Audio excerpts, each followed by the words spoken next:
Closed session announcement? Thank you, Mayor Cox. We have 4 closed session items this evening.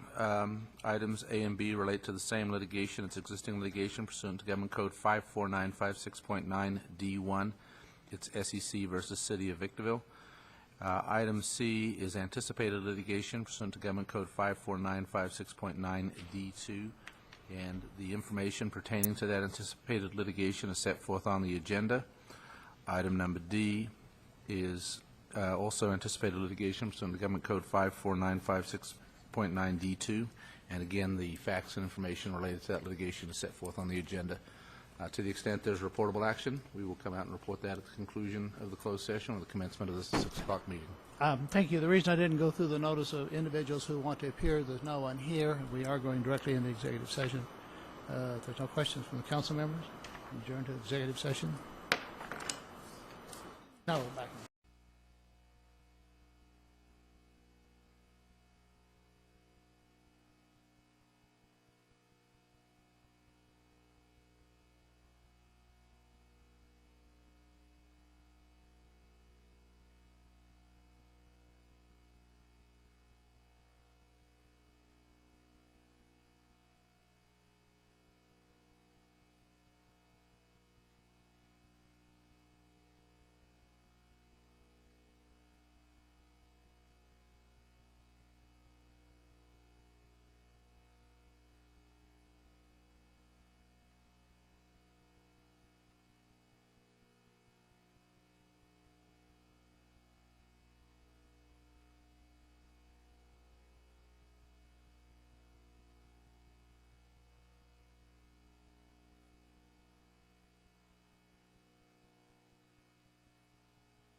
Good evening, everyone. This is the regular city council meeting at 6 o'clock. We met at 5 o'clock, and we went into executive session. We came out of executive session, and therefore I'm going to defer to the attorney. You want roll call first, Madam City Clerk? Councilmember Garcia. Here. Councilmember Kennedy. Councilmember Valles. Here. Mayor Pro Tem McEachran's absence is noted. Mayor Cox. Here. And now we'll have the closed session announcements by the city attorney. Thank you, Mayor Cox. We had 4 closed session items listed as items A, B, C, and D on the agenda. 2 were existing litigation pursuant to Government Code 54956.9 D1, and the parties and the case numbers set forth on the agenda. The other 2 were anticipated litigation, both pursuant to Government Code 54956.9 D2, and the facts and circumstances pertaining to the anticipated litigation also set forth on the agenda.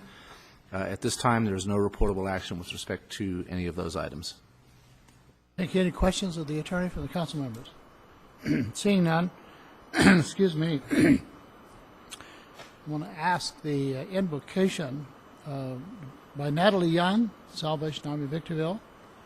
If she will come forward, please. And then she's going to ask you to rise for the invocation. I'm going to ask you to remain standing for the Pledge of Allegiance by Police Chief Sam Lucia. Let's pray.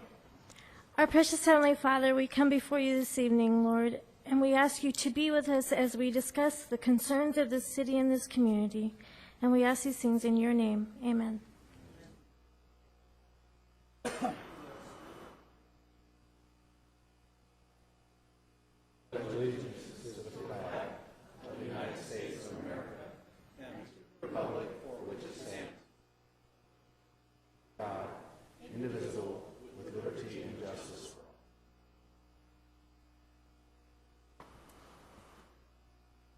Mr. City Manager, you have a presentation at this point?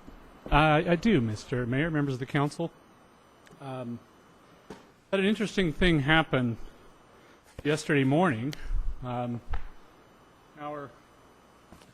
division chief and retiring battalion chief, Warren Peterson, came to my office, and they had a package.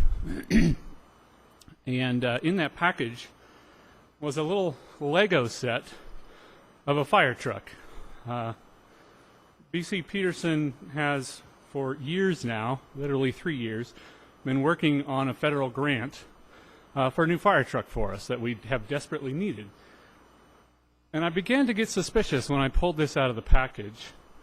And underneath it was actually a letter from FEMA awarding the city of Victorville with a grant, 90% share of a fire truck that we have desperately needed. And from what I've learned, they don't do this really ever. This is very, very strange.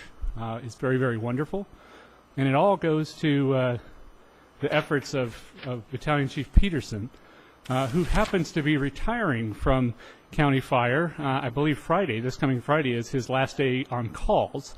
But the value of the fire truck is about $550,000. So FEMA will be providing the city $497,565 towards the purchase of that new fire truck that, as I mentioned, is very desperately needed. I know that there's a planned, a little bit more formal presentation at B.C. Peterson's retirement soiree that is occurring in about a week and a half or so. So I won't get into any resolutions or anything like that, but I did want to recognize him and thank him personally for literally years of work on this, even when he wasn't even assigned to the Victorville division. He was down in Fontana, if I remember, when he was still working on this thing. So, Warren, thank you. Please.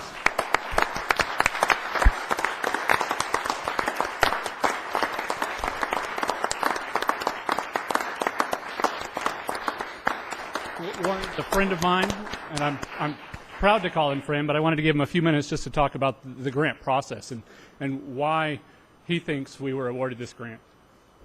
Mr. City Manager, Mr. Mayor, members of the council, I appreciate the opportunity to address you.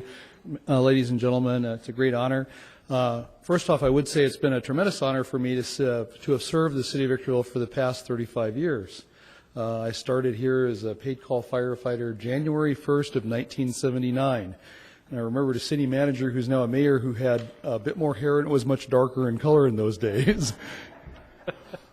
But with respect to the grant, the U.S. Fire Administration has about $3 billion a year in the Assistance to Firefighters grant that they give away to fire departments across the nation. So these are grant funds that are available for fire departments across the United States to apply for. By and large, the majority of these funds are allocated for public safety items, as in, or personal safety items like firefighter structural turnout gear, breathing apparatus, radios, things like that. Vehicle acquisitions are the hardest section of the grant to be awarded, and I would say probably in an average year they maybe give away 30 fire engines, maybe 35, something like that. So while it happens, it's typically to much larger municipalities. I think Detroit got 2 this year, and we all know the financial constraints that they're under. But with the city of Victorville and the needs and the financial constraints that the city's budget's under, I felt it was appropriate to make an attempt to apply for this. And I really feel like it goes back to the council, especially the council members of the city of Victorville that were here in 2008. And what I'd like to say is, back in 2008, when the national economy imploded and Victorville's financial situation was precarious at best, the City Council of Victorville made the commitment to protect public safety. There were some tough times, and as a city employee for a very long time, I felt a lot of heartache for the layoffs and the challenges that the city faced back in those days. But the fire department and the police department, public safety was, while maybe trimmed a little bit, we didn't lose any firefighters, we didn't close any stations, we didn't brown out any fire stations. The city's commitment to the fire department remained firm. The grant process is an application that goes to FEMA. It goes through a computer selection, and then after that, it is reviewed by a panel of fire service professionals. I truly believe that my appeal to the fire service professionals, where I basically did my best to portray the commitment, Victorville's commitment during the Great Recession to public safety, swayed their decision. Basically what I said was, the city of Victorville made a commitment to protect the people. They didn't lay off any firefighters, they didn't close any fire stations, they kept those intact. The city still has limited funds, they kept their firefighters. We need a fire engine for those guys to continue to respond on. And I think that resonated with those gentlemen back in Maryland or outside Washington, D.C., as they evaluated who they were going to give these funds to. So while I was happy to facilitate the process, I truly believe it's the council's commitment to public safety that made a huge difference. So thank you very much. Warren, thank you.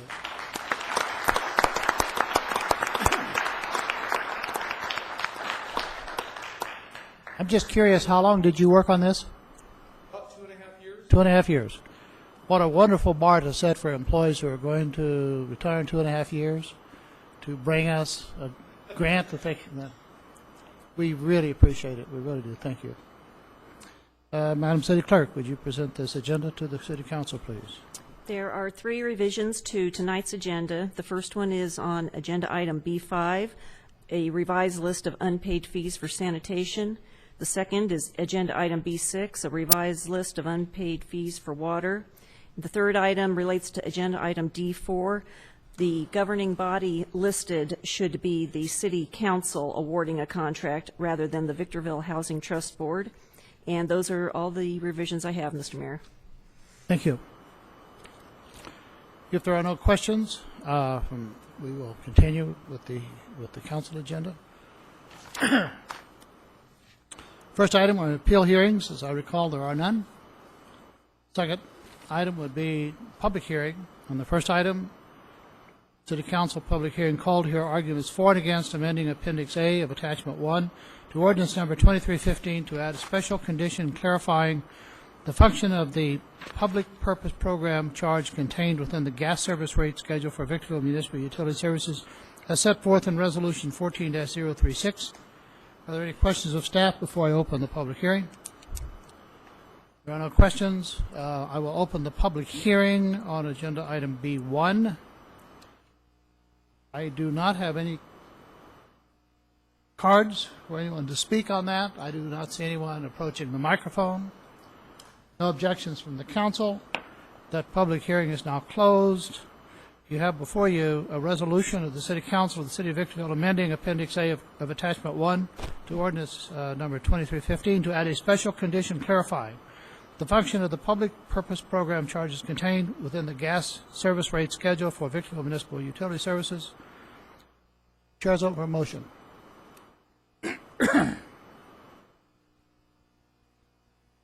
Motion by Councilmember Garcia, second by Councilmember Kennedy.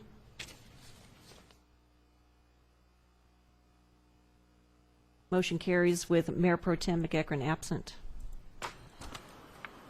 Second public hearing, item B2. City Council public hearing called to hear arguments for and against amending and revising the electrical rate schedules for electrical services provided by the Victorville Municipal Utility Services pursuant to Chapter 10.10 of the Victorville Municipal Code as set forth in Resolution 14-035. And Carol, my apologies, but for necessity of reading these items, I'm going to defer that to you from this moment on. It isn't necessary to read the titles of the resolution, just the ordinances. If there are no questions of the staff, I'll open the public hearing on item B2. I do not have any cards from any interested party that wants to address the council on this item. I see no one come into the podium, and therefore I will close the public hearing. The public hearing is now closed on B2. Chair is open for motion. Mr. Mayor, just one comment for clarification in case people might be confused about this. We're not raising gas and electric rates in the community. These are the rates that VMUS charges our commercial customers who buy these utilities from VMUS. Thank you for that. Thank you for that clarification. Motion by Councilmember Kennedy, second by Councilmember Garcia. Motion carries with Mayor Pro Tem McEachern absent. Next item is item B3, is also a public hearing. This is a Victorville Water District Board of Directors public hearing called here. Arguments for and against the Victorville Water District amending resolution Victorville Water District 13-014, establishing rates for water service by adopting resolution VWD 14-009. Any questions of the staff from council members? Mr. Mayor, we do have a brief presentation on this item. Just as Mr. McGlade comes down to the podium, the resolution that was previously adopted in 2010 actually is set to raise the water rate by a little over 8%, 8.8 I believe is the number, effective July 1st of this year.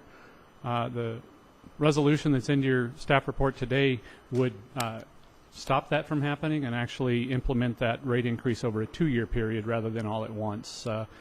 There had been some questions from Councilmember Kennedy at the last meeting, so Mr. McGlade prepared a brief PowerPoint presentation just to explain at least some portion of those questions. Thank you, Go Mr. ahead. Robertson. Mr. Mayor, members of the council, Brandon, if I can get the slideshow up. Thank you. I'm going to make this as brief as possible, but there were certain it's a very complicated issue how we structure the water rate, so I tried to break it down into 4 components. The first of which would be the acquisition of water. We have to pay Mojave Water Agency for water, for that water that we pump in excess of our free production allowance.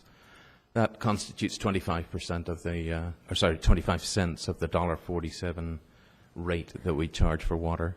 Make-up obligation is only 1%. I didn't really get into any detail. It's not significant enough. Pumping costs, that is significant in the rate, and I'll explain a little bit more about that in a later slide. And the biggest by far is the fixed costs of just being having enough revenue to operate the system, which is almost independent of how much water we pump. The replacement water cost is best displayed by taking a look at how much it costs us to produce water in a range of, it starts on the left, of 14,500 acre-feet of water in a year, going all the way over to some 27,000 acre-feet per year. And if you notice that the blue dashed line, which represents that cost, it's zero until we get to 15,500 acre-feet of production. That's known as the free production allowance. That water is water that we are entitled to under the adjudication to pump without having to pay for. But every acre-foot of water has a cost, and the blue line represents the cost, which is what we're experiencing right now, of $405 per acre foot. So it progresses up. The red line, the solid line, is representative of the 25 cent portion of the $1.47 rate that we charge our customers. As you can see, they cross over at about 21,000 acre feet, which means that beyond that, we are not collecting sufficient revenues to pay for buying that water from Mojave Water Agency. The vertical line that you see is representing the average water that we have pumped in a 4-year period from 2010 to 2013. The next line that just popped up is representative of the cost of water that we're forecasting, that we're being told by Mojave Water Agency that it's going to cost us. That's $448 dollars per acre foot. And so you can see the gap between the revenue and the expenses widening. And this line then represents the amount that we're projecting that we're going to be pumping this coming year. It's in the order of 25,900 acre feet this year. All of this contributes to extra cost to the district, which is compared to the 4-year average, it's an additional $1.4 million in expenses associated with that. And that's what we've included in the rate analysis. To help offset that gap between the revenue and the expenses that I just showed you, the district has been utilizing some of its credits, its water credits that it acquired back in 2007. The district invested some $3 million at an average rate of about $225 per acre foot. And if you remember, it's going to be costing us $448 per acre foot. So that was a very, very wise decision by the district back in 2007. But the utilization of that is depicted in this graph, and as you can see, we're almost depleting those credit reserves, if you will. We'll only have about $300,000 worth of reserves at the end of the 2015 year. That has given us the ability to stave off any rate increase by filling in that, if you like, the funding gap on that water cost. The pumping is the other expense that we cannot control. We're basically subject to the costs given to us by Southern California Edison. And just some statistics there, looking at the rate increases since 2009. We're talking about a 17% increase from the 4-year average up to what we project. And this is information we get from Edison. Also, compounding with that again is that we expect to be producing 10% more water. So all of that compounds into added costs. This is intended to show the fixed and the variable expenses associated with the district's operations. Some of the operations are completely fixed. It doesn't matter whether we pump water out of the ground or not. We still have to have staff to maintain the system, the tanks, the wells, the pipelines, the administrative staff to be able to send out bills. The variable portion of that is when we actually do pump water, the cost to pump it, the cost to purchase it, that constitutes the variable cost. Against that, then, the revenue, the fixed portion of the revenue would be the monthly service charge, as we call it, or the availability charge, which currently at the lowest rate is $16.15 a month. And it will only vary if the user then pumps in excess of a certain rate, so it's a tiered rate. But the actual cost of the water consumed is the $1.47 rate, and that constitutes the variable rate. To understand the fixed rate then also, that is whether somebody elects to use water or not, the district is entitled to charge a base monthly fee for that fixed portion. And as you can see in the last slide, we collect about half of what it actually costs by way of maintaining and operating the system. And just to touch on a few of the other reasons why we're recommending a rate increase, one of the biggest things is the capital improvement program. That is some $7 million projected for this year, and it is driven considerably by the fact that we have deferred some capital improvements over the past 3 or 4 years based on budget constraints. But the California Department of Public Health has really given us a wake-up call and indicated to us that there are deficiencies that really need to be taken care of.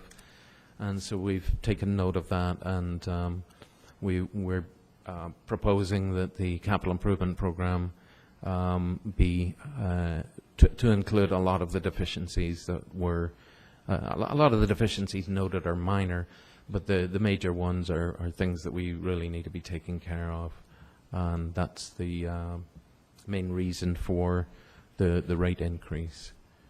That completes the slide show. Thank you, Sean. Are there any questions of Mr. McGlade and the council members? This is still ongoing public. Yeah, Mr. Mayor, I do have one. I'm passing notes back and forth with Councilmember Wise. Sean, you know I've been a critic of this whole thing, and I know Ryan is opposed to rate increases at all. Could you talk a little bit about our obligation for repair and replacement, not improvements in the system that expand capacity or allow us to grow, but simply the issue of replacing existing main lines, tanks, valves, because what I'm beginning to see now is that we're deferring some of that maintenance because of our rate structure, and that we're heading down a path that we don't want to go down. Yeah, I mean, to comply with health and safety codes, the California Department of Public Health has basically looked at the programs that we have, and they've alerted us to the fact that some of those programs are not being implemented. And that's been ongoing for a couple of years. And while they note in the report that it is due to lack of staff, we read between the lines, and we see that their patience is running thin, that they are going to be giving us more severe conclusions in the report. We believe that we need to be fixing the older part of the system where it's leaking. There's a minimum line size, as far as the California Department of Health is concerned, of 6 inches. We have quite a number of steel 5-inch pipelines in our system. They leak, and it's costly to go out in the middle of the night to repair the leaks. So we're including in the capital improvement program monies to go out there and try and stay ahead of that and do some replacements. For example, in the Old Town, there are certain parts of the system that we're working on trying to replace that and get it upgraded to the minimum and get rid of the old leaky system. As you mentioned, tanks, it's very, very important that they have a very regular inspection to make sure that the water is sanitary. And while there's no problems with our system, it is the program of inspecting that we're kind of lagging behind, and they want to see an improvement in that.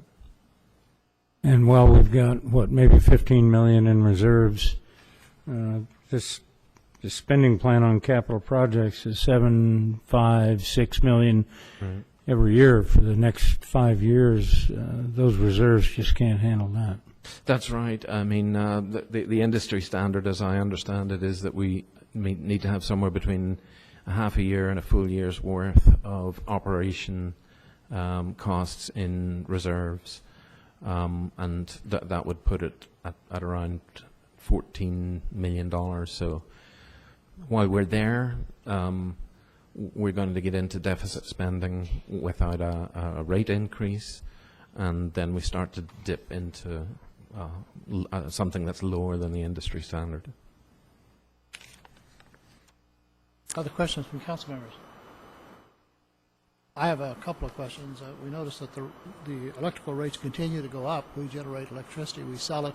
We can't sell it to ourselves. We can't lower the pumping costs by having some kind of an exchange with Edison to provide electricity in exchange for using their electricity, or either provide the electricity to the pump sites. That's a very complex question. Sean, let me take a stab at it.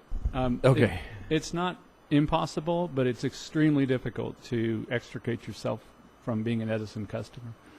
You have to pay exit fees because Edison's system is based on they were going to provide that electricity. So they have built infrastructure that would do that. Additionally, to the extent that the pumping costs are at various locations throughout the city, the capital cost with extending our own lines there or extending services there probably would not benefit us, even though our rates that you approved earlier are still 13% below Edison. The capital costs, it just wouldn't pencil. It is something that we would like to take a look at in the future for a lot of city facilities, but it's going to come at a cost. I agree with you 100%. I just hope that sometime in the future someone will, if they have some time, will do a cost-benefit analysis of that idea just to see if it's worth considering it for the future. The other question I have is in regard to the treatment that we had to provide because of some things at our current well sites. I can't recall what it is that we had to buy about $16 million worth of capital investment to treat. My understanding is that with the RQ project, we don't have to treat. Is that? That's pretty close. The arsenic treatment facilities that the district paid for, I think, was $18 million to meet the very, very radical change in the maximum daily limit of that constituent of water. The benefit of R cubed is more to do with the blending capability, because the arsenic levels in the state project water are much lower than what we pump from the aquifer, and by blending rather than treating, it becomes very cost effective. We receive the benefits of that, and it allows us to virtually shut down a couple of the arsenic treatment facilities. We certainly are taking more and more R cubed water and getting more and more of it into our system to that end. Last question is, I believe that staff has looked at the rates and capital improvements that are needed and recommended an increase. The council has denied that. Is this the third year this has come before the city council? I think it's been denied 3 times by the council. I believe the original authorization for the rate to increase to the just over 8% was in 2010. 2010, okay. So this would be the 4th time that it's come back, and the previous 3 times or 4 times, whatever it is, the staff has recommended a deferral. At this point in time, given the report that we've got and the work that's needed to be done, staff is recommending. And I'm glad you asked that question, because I did want to clarify. Maybe it's semantics, but as of right now, the rate is currently set. Was done by another council, but the rate is currently set to go up to by 8.8% effective July 1st. So the recommended action is to approve this resolution and only have it go up by 4.17% rather than the 8.8 it's already scheduled to go up. Of course, if it's the council's desire, and I think it is, should you choose to do that, we would take another hard look next year. Because at that point, the additional 4.37% would be ready to be implemented July 1st. We would take another hard look at that with next year's budget to see if that could be deferred at all. Mr. Mayor, can I ask Sean one question? Could you go back to your very first slide? If Brandon can help me out here again. I'm sure it's coming. Where you had the various levels of production? This is just some, no, next one. Yeah. Kathy, you're in the audience, so you nod your head or shake your head if I say something that's wrong.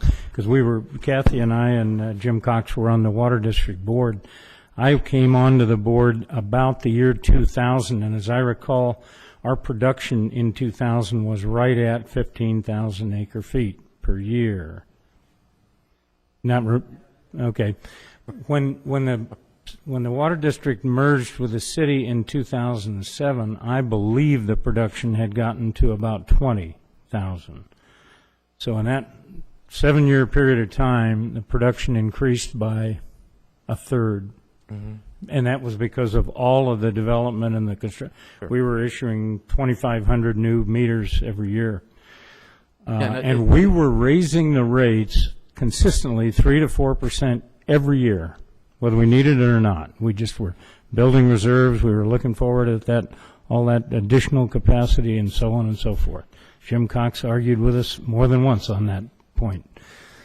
Since the city's taken over the water district, I'm not sure there have been any significant rate increases. Do you know, Doug? There may have been one. I believe that when the issue that's before you tonight, I believe when it was first went through the Prop 218 process, through the voters and everything, I believe there was one rate increase that was implemented, and then from that point on, everyone has been deferred. So in 7 years, we've done one, whereas before we were doing them annually.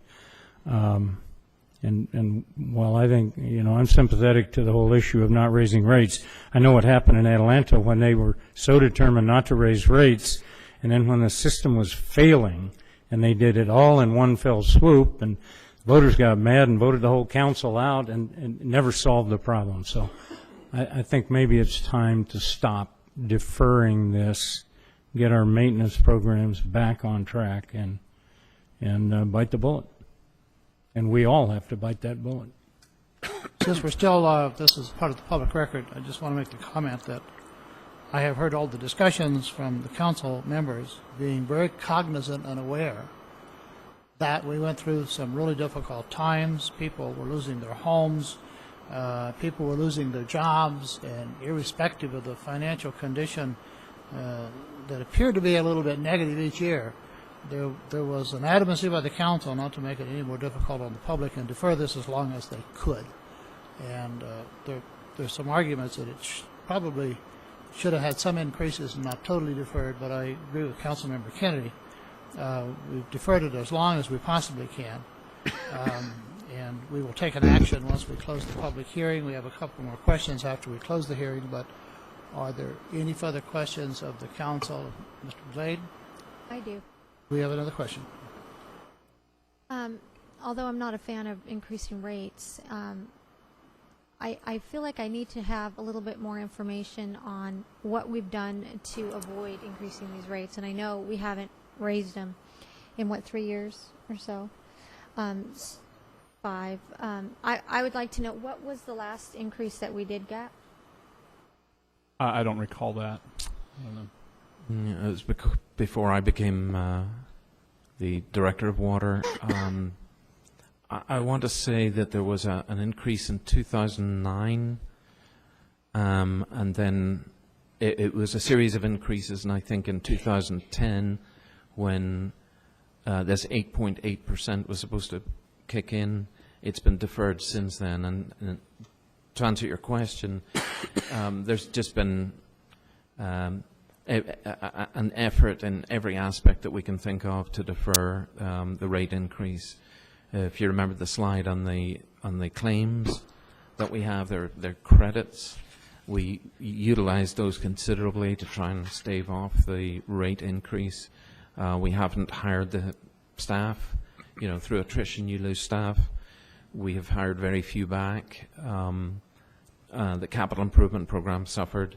It's not that we didn't do any. We did only what was absolutely necessary, but we deferred what we could get away with. Mayor Cox Yes. alluded to questions regarding the electricity rates. What have we done as far as green energy, like like at BBWA, we have waste to energy. Use the trash that we collect and do that to make energy, to make gas, to generate generators. I mean, we have our own wastewater treatment plant. We fully intend to try and use the methane gas byproduct from that. But when we've got wells, water wells, and facilities that are scattered throughout the city and even in other cities, you can imagine the challenge of trying to get green energy to each one of those. But have we made any effort to look at companies that, like at BBWA, we found Omnivore that came in and actually is doing it at no cost, and so that we could generate. And I mean, have we looked at pilot programs like that to try to stave off any more increases? Certainly for the wastewater treatment plant, we have looked at several ideas, including selling the gas to VVWRA. But again, that's specific to a wastewater treatment plant. But nothing to the electric rates for the water? We don't have anything else that produces a byproduct that can be turned into energy. Solid waste goes to the landfill. We're trying to buy waste. Like when people come and bring their garbage up here, like bad cheese or whatever, we try to buy that so that we can turn that into methane gas, Sure. which ultimately turns it into electricity. Yeah. Are we trying to do that with Burtec? Buy the trash? Not that I'm aware of, no. So I wonder if maybe we can make some efforts in that regard to assist with some of this. That's certainly something we can look into, but that's We can look into it as formidable, well. We can also check with Edison, because ultimately we are Edison customers on these sites, so any sort of rebate programs would have to be run through them. I know they have a lot of innovative rebates and things that are available, solar-related and other energy efficiency-related types of things. We can certainly talk to Edison to see what, if they have any other customers who have this pumping cost, that is there any as far potential as the there? pumping cost, we actually do that, and we had received a refund from Edison from one of those programs. I forget how much it was. It was $60,000 or $70,000. So yes, on the small scale, but on the scale of what you're referring to, that's a much bigger project to take a look at.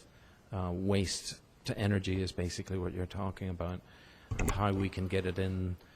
How we can get it into our ownership and then use it or trade it or whatever. Mm-hmm. That's a huge question, but it's not a bad question. It's a good question. And then also, just like we did with the lot sizes, we didn't vote on that because we didn't have a full council. And a rate increase is a pretty serious item, and I don't think that we should vote on it without Ryan here to hear him. We're going to finish the testimony in regard to the public hearing section, close that, and then in deliberations, that is an excellent question to bring up. We'll discuss it at that time. And just to clarify on that issue, the rate increase is already set to be implemented as of July 1st. Thank you for that. Yeah, thank you for that clarification. Are there any other questions to Mr. McGlade? Thank you, Sean. I have no cards indicating anyone from the audience wanted to speak on this item.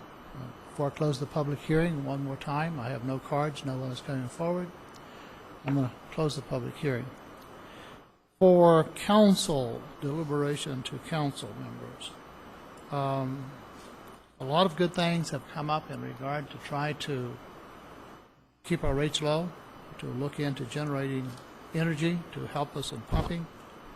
I believe that staff will take those seriously, as they always do, and go back and look for additional ways.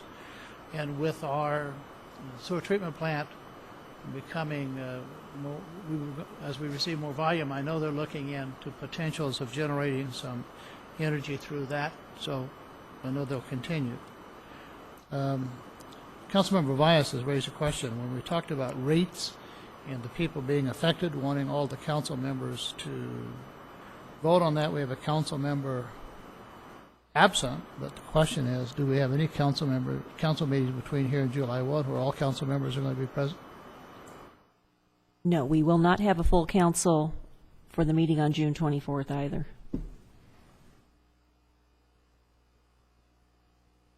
Council members.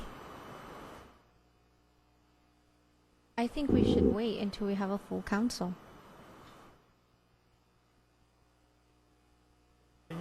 Ms. Fox? Well- Or Ms. Garcia? I understand that we have to have a vote before July 1st. What will happen if we don't have a vote before July 1st? If there's no vote before July 1st, the rate would increase by 8.8% effective July 1st at this point in time. Oh, We can't make a motion now to stop that rate increase? You could direct staff, I believe, Andre, correct me if I'm wrong, I believe you could direct staff to defer this for some time period. My best guess is that that would have to come back to the council on the 24th as a new resolution. But certainly with that intent, we can make that happen. Certainly, but I understand you do not have a full quorum even on the 24th, so That's correct. you'd have to take a motion to essentially, again, defer the rate increase and bring it back for consideration at that time, at the next possible meeting, first meeting in July or the second meeting in July when you had a full quorum. probably will not have a meeting, the first meeting of July, council meeting, which means if there's no action taken, the earliest it would be heard would be the second meeting in July. What date is that, Madam City Clerk? That would be July 15th. Do we have any idea whether or not we'll have a full quorum of July 15th? I'll be here. Here, I'll be here. I'll be here. I will be here. Is it the wish of the council then, when we're setting rates that affect every individual in the city that uses water, that we have a full council? That has been kind of a policy where we can adhere to it. And it appears, unless we hear something different from the attorney or the city manager, that we have closed the public hearing and the intent is not to allow the 8.8% raise to go into effect. But it appears, based on the discussion, that it might be appropriate for the 4.4, but that the action would require all members of the council. We would continue this item until July 15th? You have closed the public hearing. There's no, unless hearing's you want closed. to, there's not necessarily a reason to keep the public hearing open. However, what you could do is make a motion to not increase the rates and not make the prior resolution effective until perhaps the first meeting in August, and that would give you the ability then to take action on it in the middle of July. But you would need to do a motion to indicate that you are not allowing for the implementation of the automatic rate increase. I make a motion to not implement the automatic rate increase until after, I'd say up until August, before August 1st, and that way. before August 1st. Would that work, Doug? I think that would work. I believe that works. You'll have to take a look to make sure that it can be done without a new resolution. If it requires a new resolution, we've got a deferment resolution from the last 4 years, so it would be very easy for us to bring that back to whomever is here on the 24th Yeah, we to, can always to make it official. We can always approve the if deferment necessary. resolution with 4 members of the council if necessary. I'll second the motion so we can discuss it. I'm fairly confident that Ryan McEachran will vote against the rate increase. So what I would suggest is that we vote on the decision to raise the rates 4.4 this time and the same amount next year. If we have a 2-2 vote, that will fail, then I would go forward with your motion and postpone it. I think it's going to fail anyway. I think then we will not raise rates. But if it's a 3-1 vote today, and Ryan's not here or is here, it wouldn't have any effect on the outcome. Does that make sense? Well, that could have happened with the lot sizes too, but we didn't do it because we wanted to give him the opportunity. So why is it different now? We kind of set precedents. Is there any, what's the problem if we wait until an August meeting to make a decision when all 5 of us are here? The problem is July. the rates will automatically increase July 1st. I understand that. So But if we make the appropriate motion, is there any reason that we can't wait for a July 15th meeting to make a final decision?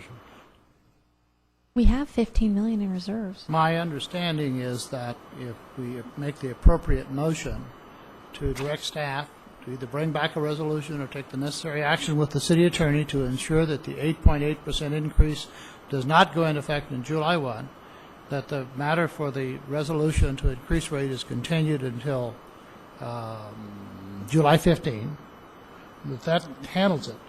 Okay. Was now- that your motion? Say it again. What was my motion?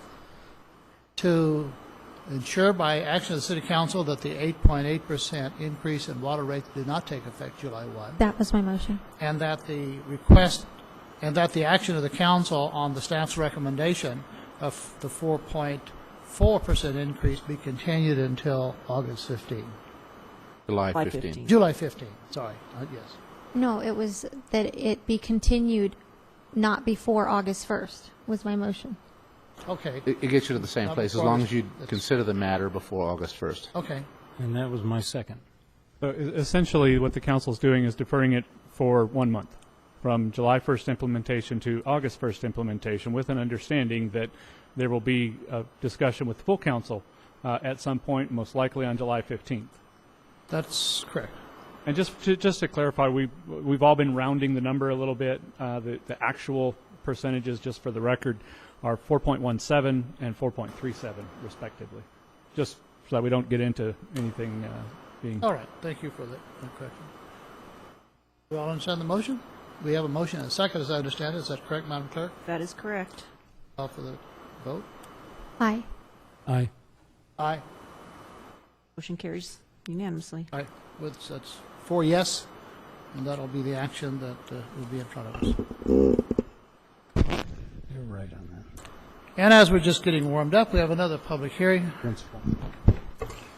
This is on agenda item number 4, public hearing on proposed resolution number 14-042, granting a certificate of public convenience and necessity to Arge Guerramo, doing business as Omega Medical non-emergency transportation for non-emergency medical transportation business.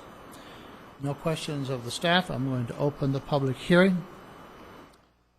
This is item 4. I do not have any cards for that item. Does anyone want to speak to the council? Seeing no one approaching the microphone, I'm going to close the public hearing. To the council, any questions of staff? If not, we're ready for a motion. Motion by Councilmember Valles, second by Councilmember Garcia. Motion carries with Mayor Pro Tem McEachern absent. Next item is a public hearing, agenda item number 5. It's a public hearing for unpaid rubbish collection, sewer fees, sewer use fees, storm drain fees, hazardous waste fees, and/or Assembly Bill 939 recycling fees. Resolution 14-031. Is there any questions of the staff? If not, I'm going to open the public hearing. Seeing no one and having no cards on this item, I'm going to close the public hearing. No questions of the staff? Then we are ready for a motion. Motion by Councilmember Kennedy, second by Councilmember Garcia.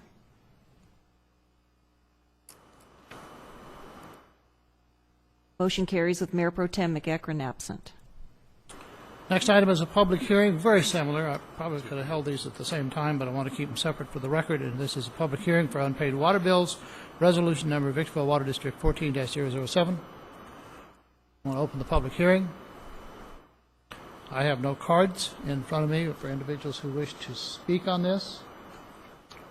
Are there anyone's? No one is approaching the podium. Any members, questions of the council, of the staff, I'm sorry, by council? If not, ready for a motion. Motion by Councilmember Kennedy, second by Councilmember Garcia.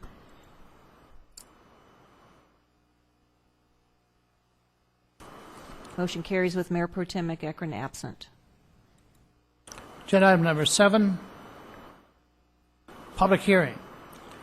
This is submitted by the Administrative Services Department, and it is for a public hearing to adopt resolution number 14-039, SCLA 14-004, Victorville Water District 14-010, and LBT. What's LBT? Library Board of Trustees. Library Board of Trustees.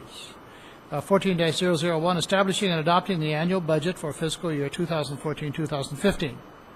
Are there any questions, staff, for open public hearing? Mr. Mayor, just briefly, we discussed this in late May, May 27th to be exact, with a detailed presentation on the elements of the budget. At that time, you suggested any council members with questions that they direct those questions to staff. I'm not aware of any that have come in. There have been a couple of minor changes to the budget, mostly related to golf, which, as I understand, due to conflicts of interest your motion tonight should include eliminate or not include the golf course, so that we stay straight with the FPPC. But because of some of those changes, we were able to increase the amount that of surplus that we were going to budget in the police fund from $234,000, I think it was, up to $310,000. Essentially, we took anything that would have been surplus and put it there because we're still waiting on the school districts. As you'll recall from last month, the Victor Elementary School District is discussing adding 2 additional deputies to their school district to assist on their schools, and we pick up 25% of the cost of those deputies. The latest that we have from them is it may only be 1. The high school district was also looking at adding 2 deputies, and again, we would pick up 25% of that cost. We're still unclear on what they're going to finally decide. I guess they have some funding issues that they're trying to work through. So essentially what we've done is we've taken any surpluses and put them into the police budget so that once we get those final decisions, which we expect very soon, they're working on their budgets now, we can go back to the county and amend our Schedule A to add anywhere from 2 to 5 additional deputies to the streets. So that's really the only material changes to the budget that's before you tonight. Question. Does this include the city's annual budget? Yes, it does. And is the golf course included in that? Is that going to be excerpted so a separate action is taken? Because I want to be able to vote on the budget, and so does Mr. Kennedy. Yes, it needs to be excerpted from your motion tonight, assuming you don't direct staff to do something different. If your intent is to approve this budget, whomever makes the motion should read into the record that it includes, it does not include the golf course portion, so that it protects both you and Councilmember Kennedy. The golf course is the subject of a meeting on the 24th in a week from tonight, and at that meeting, both you and Councilmember Kennedy would need to recuse yourselves. Right now, it appears as if the golf course is the only issue on that agenda, and if so, then you wouldn't even need to come. But we'll have to wait and see on the water rate issue. If it has to have a resolution, we may need you to show up. Mayor Cox, you have separate resolutions for the different entities, so I would suggest that, again, erring on the side of caution, if you and Mr. Kennedy were to refrain from voting, you would just handle the resolution on the City Council separately, and then take a vote on all of the others combined. And then in connection with the motion on the City Council one, make it clear that you are not voting, that this whole council is not voting on any portion of that budget pertaining to any subsidy to the golf course. I didn't quite follow that. We have resolutions on the regular budget and also on the library board. And then You could take a motion to do all resolutions at the same time under one motion. My suggestion is that you carve out the City Council and take a separate motion on the City Council resolution. all right, we will do that. But if the golf course is being taken out of the, why would it be? Why couldn't they all be handled? You can do it that way too, as long as it's very clear. Okay. Does there have to be a motion before we take any action, indicating that the golf course budgeted portion is not included in this discussion? Correct. Will be held at the 24th. Correct. In connection All right. with Resolution 14039, you're voting on the budget with the exclusion of any portion of it pertaining to the golf course. Before motion's made, I think Councilmember Valles has a question. I think. Yeah, I have a question. Does this include item D6 for the organization and salary schedule? It assumes item D6, yes. So can we make a motion to take that portion out until D6? Either that or you could consider item D6 first. I would assume you could move that on the agenda. That would before probably be item two. better, is to do D6 first, because I don't know which way the council's going to go on that. That's the salary and comp. If we have the public hearing on the budget, and the budget has made an assumption on a table of organization that's to be discussed later, it seems to me that we really can't adopt the budget until we bring D6 forward, share that, and then consider the budget after the council's disposition of D6. Wouldn't that make more sense? That's fine. We can schedule it that way, not a problem, or hear that first. In future years, our intent is to have the table of organization be presented as part of the budget, all one item, so that that issue doesn't come up. I understand, and it seems to, for example, it would appear, just for clarification, if the city council approved the budget and that's included, it's already been included before we've ever discussed it, technically. And then we'd have to argue to undo a motion that's already been made. So if there's no objections from the council, and if it's approved by the attorney, can we bring D6 forward because its relationship to the budget? Yes, you can change the agenda formation and take D6 right now. You have not opened the public hearing yet on this item, so... Well, we'll consider this as D6 will become this item A, so that we take an action, and then whatever action it will be, the budget may or may not be amended by the action of the council. If the council agrees, you can all just hold off on any decision on the budget item right now and consider item D6. Okay, as I said before, I opened the public hearing, questions of staff, and the questions was, can we consider item D6, the 2014-15 table of organization, table of compensation. This is a resolution, it's not a public hearing, but it may or may not affect the actions on the public hearing. If there are no objections from the city council, do we require action of the council to amend the... Essentially, no. Okay. You can do it. So if everyone understands, we are now going to hear, it's not a council, it's not a public hearing, but on the other hand, we do want to hear from people, and they do have cards to speak on this item. So D6, which is the table of organization, table of compensation, resolution number 140336, and I have, bear with me, there's a lot of paperwork here. I have about 4 or 5 cards, and I'm going to call on the... Yes. I'd like to make a brief presentation if you'd allow me. That might be very helpful. Thank you. Thank you. Okay, this item assumes the discussion or implements the discussion that has occurred over the last month or so regarding the class and comp study. The minimum level, as we discussed when we discussed it. There are a lot of city employees in the audience. Most of them are our long-term employees, been dedicated to the city for 20-plus years, and they are affected by the recommendation in in the class and comp study with regard to vacation hours, as well as a few other things.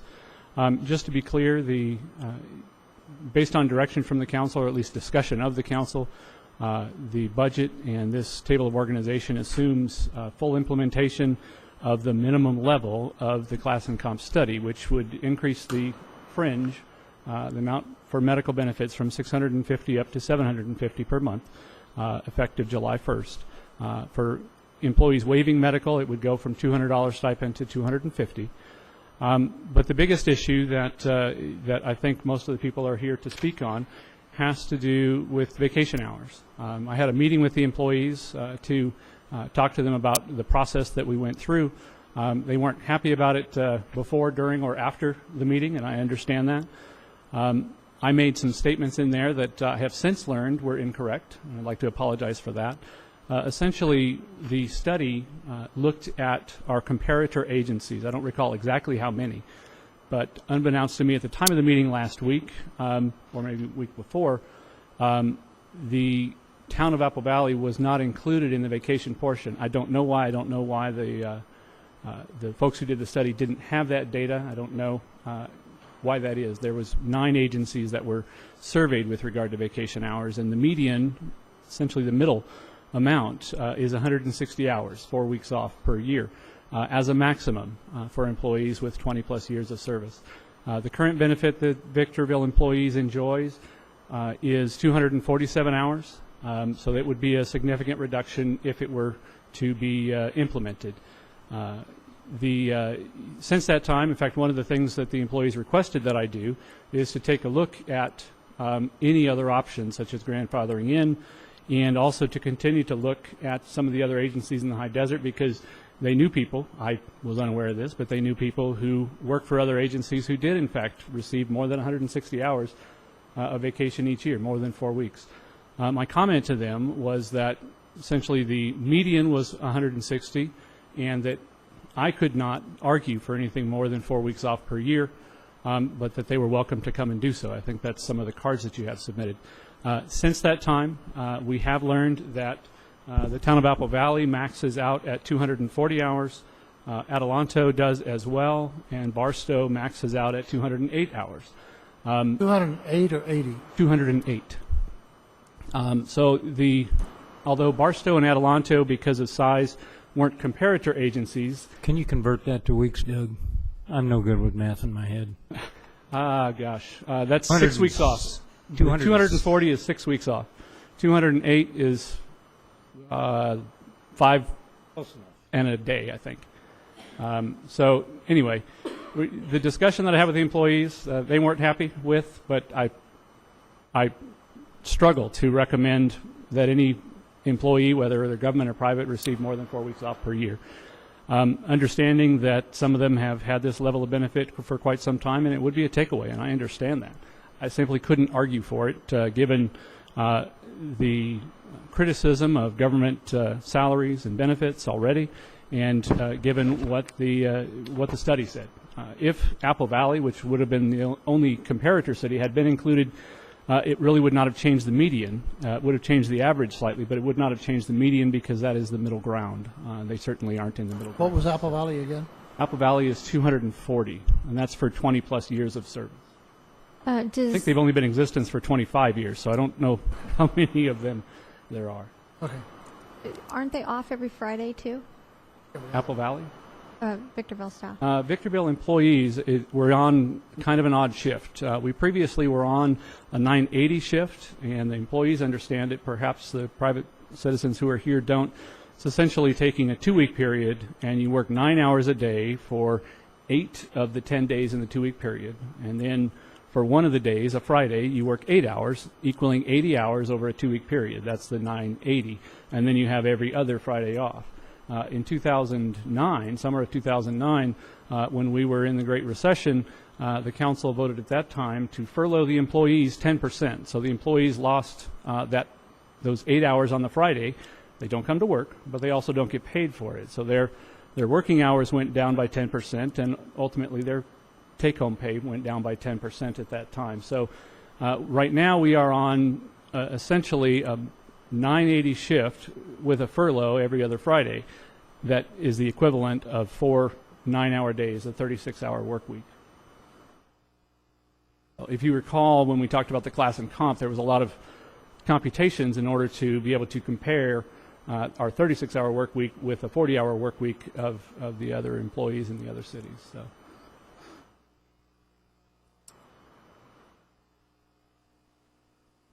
Council members, any more questions of staff? Are we going to do it before or after the public comment? Before.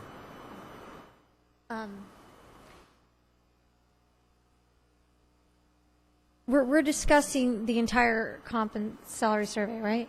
Well, the item on the agenda is the table of organization, which assumes the base level of incorporation of that, including those items. So, yes. It does. Okay, so the council asked me and Jim Kennedy to go through the salary survey and meet with staff and get some questions answered. And I had a lot of questions regarding the comparator agencies that were used and what positions were comped to some of the comparator agencies that were down the hill. Everybody knows that the cost of living is much higher down the hill, so the salaries are obviously going to be higher. And we were comping to cities like Rancho, Redlands, to large cities, and also cities with negotiating, bargaining units, and that sort of thing.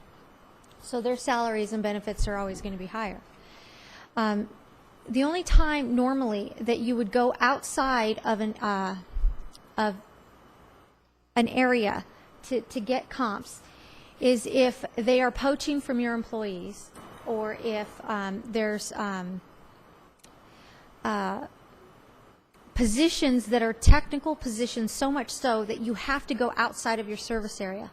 Like at Victor Valley Wastewater, we have wastewater operators. Well, there's really not that. Maybe Hesperia has a couple, but that's about it. and private sector has them. But so we would comp our positions outside of the service area so that we can get just those technical positions. What I found in this salary survey is that they were comping to agencies for positions that, you know, are a dime a dozen, that you can find anywhere in our service area. So that would inflate the numbers in the salary survey. So I had some concerns there. They use Mojave Water Agency. Mojave Water Agency has extremely inflated salaries, and they're really not justifiable with any comps in the area. But yet they didn't comp to Victor Valley Wastewater. So I had some concerns as to why that was. They didn't comp to Atlanto, but they were comping to Redlands and Rancho and to larger cities that pay more money to their employees. So that was a big issue for me. And then also the private sector. And there was some discussion between me and Councilman Kennedy regarding whether or not the private sector should be included.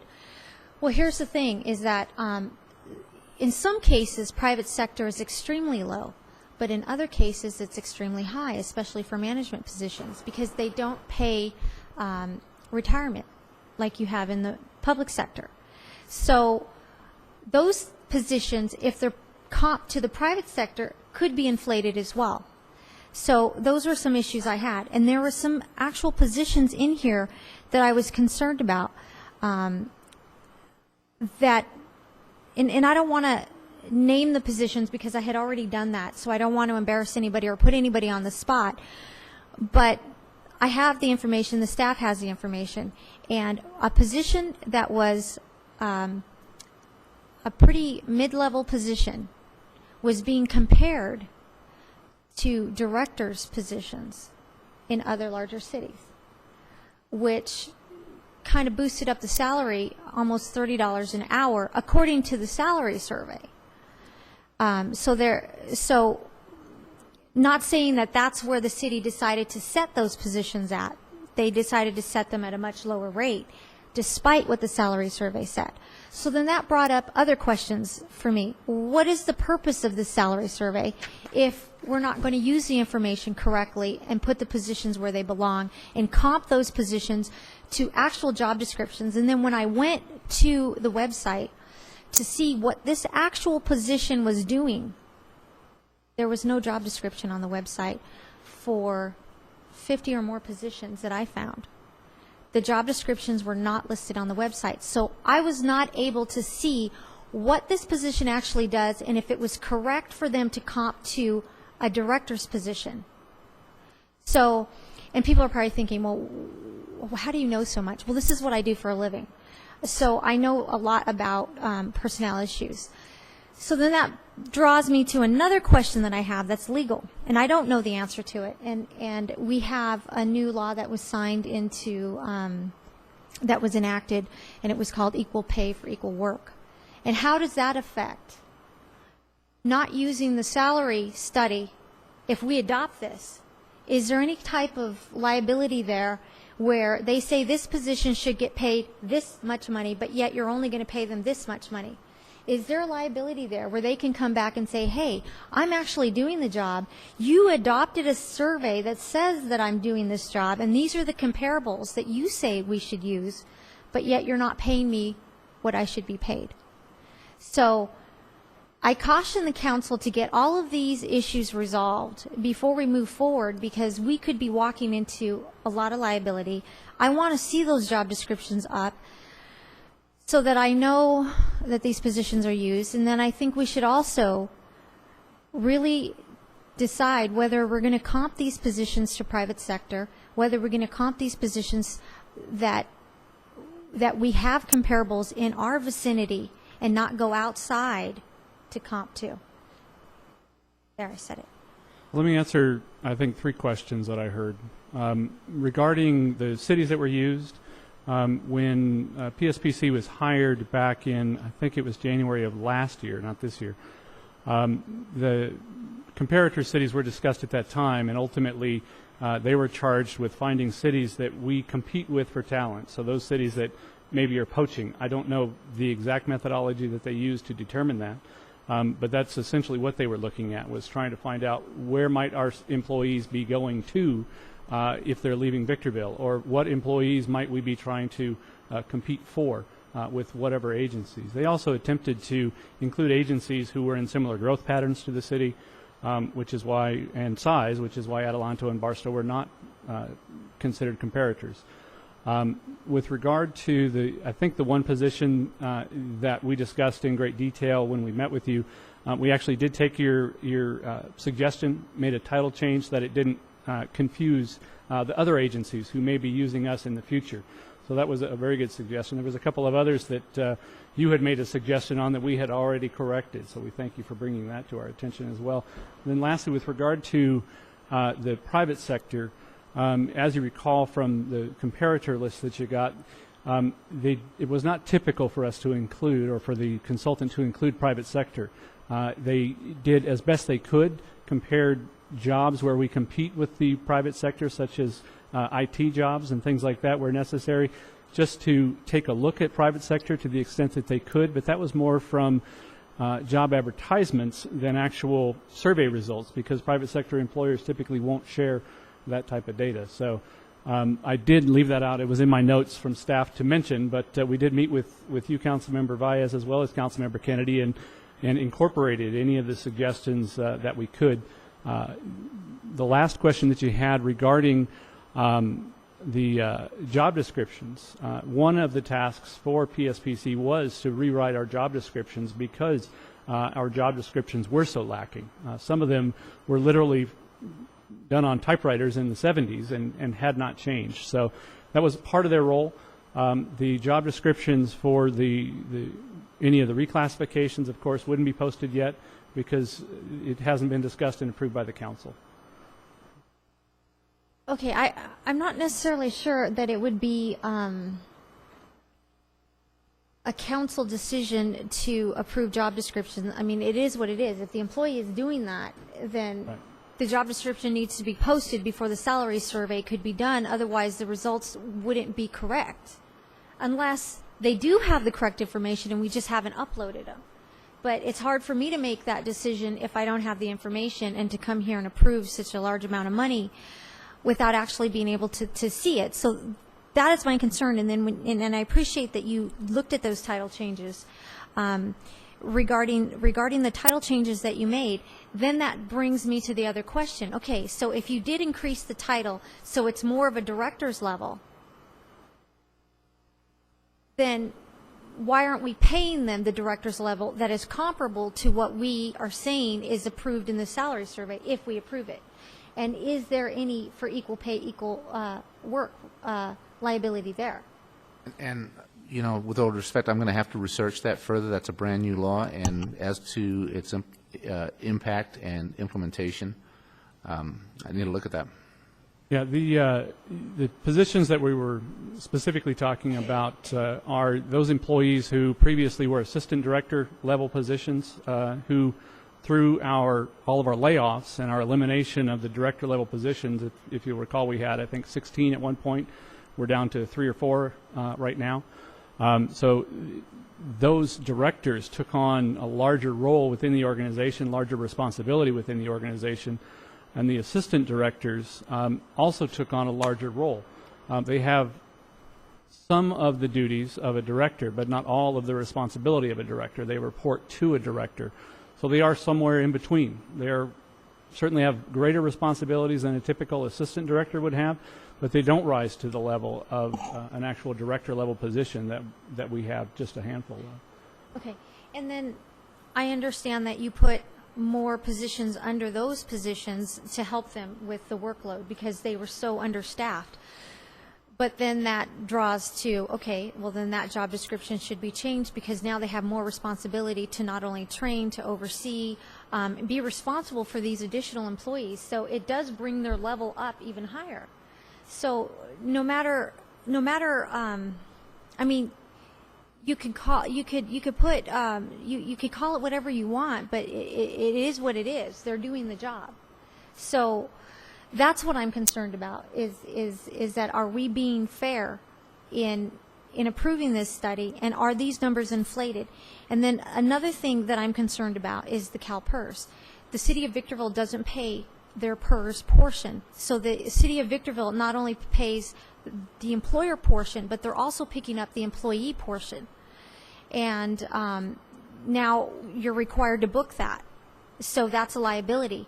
And it's to the employees' benefit to pay their portion of the CalPERS, because this is what breaks the system. And, you know, if that's not part of this study that we're doing, that they pay their portion, and I don't expect them to pay the full 8%. I would say 2% a year until we can get there to the 8%. And they should all want to do it, because if you just look at what's happened to San Bernardino and Stockton and all the other cities, the city broke because the employees were not paying their portion and the employer was not paying down the liability. Instead, they were just booking it. So, and that liability grows every year, and it gets even higher the more that you don't pay on it, and there's no payment plan. So that's what breaks cities.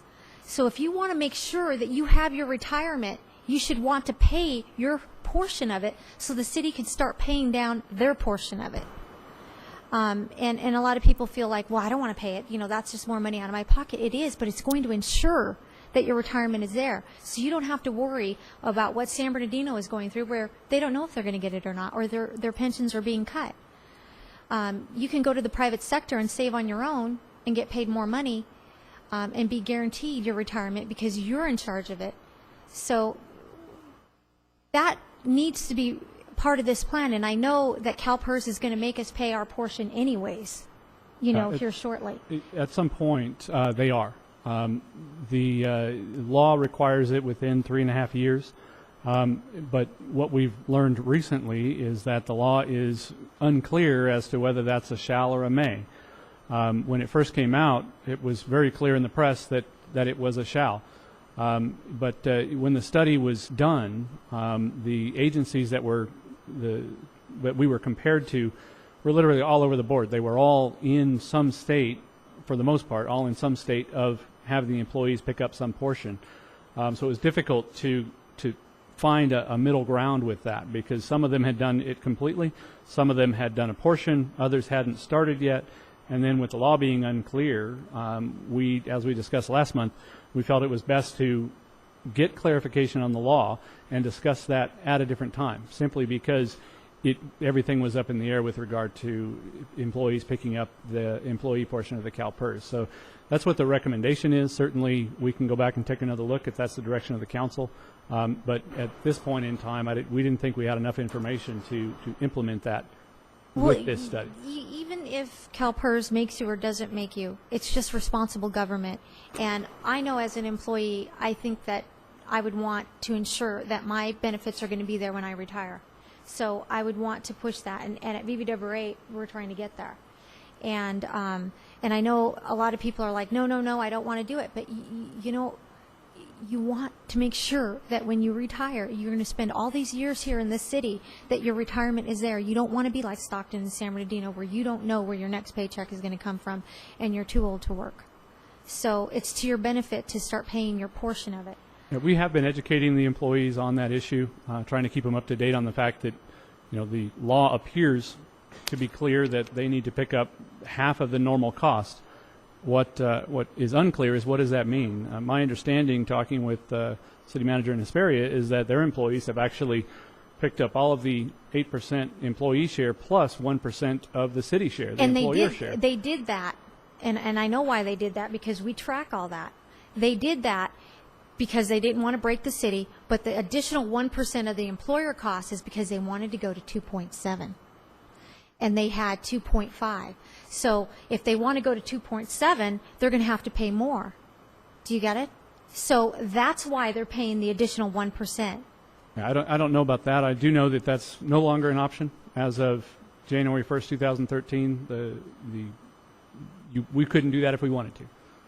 Does this budget assume the employees will pay any portion of their retirement? Not at this time. Does that mean we're going to change the budget at some future time?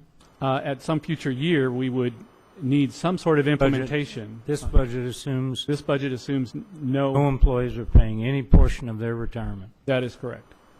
I would like to see that at least they start at 2%, you know, and then we get the salary survey going.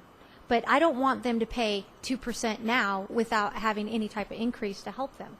Right. Do you see what I'm saying? That's part of the problem, is that when we looked at implementing the employees paying a portion of their PERS, it made it seem as if salaries were being raised arbitrarily. So rather than having that effect, we're making a recommendation that we hold off. We've still got at least 3.5 years to implement whatever it is that the law requires. I don't recommend holding off for 3.5 years. I'm not recommending the holding off for 3.5 years. I'm just recommending holding off Let today. me make sure I understood that. Are we talking about raising everybody's salary 2% so that they can pay the 2% contribution? Well, we need to get them. I think what we need to do is this salary and comp study accomplishes a lot of things. One, gets the job descriptions done, also gets the structure, because they need that. They need the structure, and they need to restructure the organization, reorganize. So that needs to be done. But the inflated numbers is what concerns me. And then I think that if we could get them in line and make them more competitive with the other agencies right now, which they're not at all competitive. Right now, they're not. But how they get there is what my concern is. And then, yeah, in essence, that's what it's going to do, is give them... We're not competitive with the other cities in the area? You're not, no. Not, especially after... Is that what the salary survey concluded? The salary survey essentially concludes that most of your employees are paid within the median of the other cities. There are some that are below that, and it assumes bringing them up to that lowest step, essentially. The total change in payroll would be about 2.4% across the board. It's less than $200,000 to the general fund. With regard to the PERS, we are not discussing, I mean, it's being discussed, but it's not part of this proposal to have the employees pick up a share. And it was because it complicates the issue so much that, as Councilmember Valles suggested, it would be better to consider the class and comp study and direct staff to come up with some implementation plan for the employees picking up what the law requires with regard to half of the normal cost. And I keep using quotes because that's essentially what I've been told the law says, is it's half of the normal cost, but it's poorly defined. And just so everyone knows that Apple Valley just approved a 3.5% increase across the board for their staff, and the city of Hesperia did a 5% increase across the board. So this is already outdated. Yeah, they are not comparable. Any other comments? Mr. Kennedy, you have any comments? You were on the committee. Councilmember Garcia, any comments? We have several cards. I want to make a couple of comments. I've been on the other side of this for a long time, and certainly believe in compensating employees. Certainly that was never the number one reason that employees stayed or went. The employees will attest to that. What is troubling is that if there's going to be an increase in employees paying their share of the retirement, that somehow public agency takes tax dollars and gives it to them to pay that debt. When California raised taxes, nobody gave me additional money to pay for it, or federal taxes, or when the price of gasoline went up, or anything else. The reality is that you do surveys, and you pay your employees a competitive salary, and if you have changing conditions brought on by almost a financial crisis, you make those changes. But I would be hard-pressed to say, well, if the employees have to pay 2%, I'm going to give them a 2% raise. Next thing you know, we're going to be negotiating about the increased cost of gas and a loaf of bread, and make sure we pay the employees to offset any cost. That isn't even what the cost of living is about, and I really hope the council doesn't go there. What I am troubled about is we have The normal procedure that I am familiar with is that you make the job descriptions as accurate as possible. You complete a job analysis in the cooperation of the employee. You complete the analysis and then you check it for error, correctiveness. You submit that to the legislative body for adoption because they do have to approve those job descriptions. And then once you have them correct, you do a salary survey. Because otherwise, it's an inaccurate salary survey. You can't possibly, if the job description isn't accurate, the salary survey can't be accurate. And that has bothered me from the first day I looked at it. The other thing is that I tried to, in the middle of this, I went on vacation. I couldn't avoid it. It was business and vacation and family. I tried to read the document that was submitted to us and couldn't. But I take their word for it that we were somehow revising our employees' salaries to look like they were working 40 hours a week to make them comparable when in fact they were working 36 hours a week. There was a cutback that affected everyone. Of course, one easy way to give the employees 10% take-home pay is simply start working on Fridays. I did a little survey in the hallways, and it was almost blasphemy to me to suggest that employees work on Fridays. Apparently, this is one of the most popular things that we grant the employees, and that's a benefit. I don't know of any other city. I called several that work every other Fridays or every Friday, but I didn't find one. I'm sure they're there that works every Friday. So there's a give and take, and we have to make sure that we take care of the finances, and we have to make sure that the employees have salary and benefits. We have to be fair to the employees. We have to be fair to the taxpayers because we're taking money from them to give to the employees. So it's not an easy job, and we wrestled with this, and we have a Brown Act which does not allow 3 members of the council to have a discussion, which we really needed to have 5 members of the council. So we had 2 members of the council to serve as a committee, and they did a very good job, and they raised some very, very critical issues. Now, I'm just going to say now, I don't know how in the world we're going to vote on this tonight with information that's lacking, but at this point, all those individuals who filled out a card and wants to speak, I'm going to call your name as I've received the cards, and you can come up and address the council. Now, remember, when this is over with, we still have the public hearing on the budget that we're going to open. The first individual is Kathy Cochran.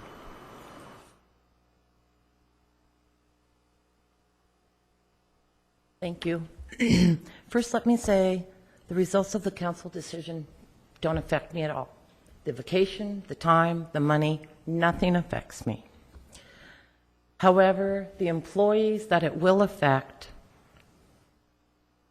are reluctant to speak to the council for fear of retaliation. As you know, I have had the opportunity to serve on the board with Mayor Cox and Councilman Kennedy. During that time, both have been involved in my persistent questions, answers, and research till I get the answers I need. After review of the Additional Information Council meeting agenda, May 13th, 2014, which is this document, I have many questions, too many to address in front of this group in the time allotted. However, I do have a few glaring concerns. First, I would like to express my concern over the many, many grammatical errors in the report, which immediately, for me, raise a red flag. There are also many incorrect calculations. However, the first one that comes to my list here is the Community Services Water Conservation Specialist salary. Conservation Specialist 1 current range of pay is 28 going to 36. Conservation Specialist 2 current range of pay is 30, staying at 30. I'm a little concerned about that. Engineering and Public Works have recommended supervisor positions with different recommended salary ranges. Engineering Traffic Supervisor recommended pay range is 40. Electric Supervisor, 37. Public Works Supervisor, 37. Previously, a supervisor got pay supervisor pay, no matter what they were a supervisor of public works, engineering. A supervisor was a supervisor was a supervisor. You could look across the chart, and a supervisor got paid supervisor wages. Of the 24 agencies used as sources for the information in the report, at least 2 are conservation districts which have fewer than 10 employees. 1 is strictly a wastewater treatment facility, and at least 2 have no connection with water. Now I'm hearing 9 agencies were surveyed out of the 24. No, I'm not sure if that's an accurate statement. Someone said 9. Makes me question, really? Out of 24 agencies on the list, you could only get information on 9 in a year? Questions about this comp study have been addressed to IT rather than HR. I don't feel confident discussing HR concerns with IT. The terms of the employment contract that I signed when I hired on to the Victor Valley Water District, then to become a City of Victorville employee, guaranteed me certain pay. I came here because of the medical. I was guaranteed certain things. I've already lost those things I came for. But 4 days a week is really a good perk for me. The appeal process, which both Mayor Cox and Councilman Baez questioned, appears to be non-existent. There is no appeal process. Without the process defined, employees will be forced to seek resolution outside the confines of the city. I respectfully request that you would consider reevaluating the information provided as backup for this study and for the recommendations provided and given to you. Thank you. Thank you, Ms. Cochran. The next card I have is Greg Heldreth.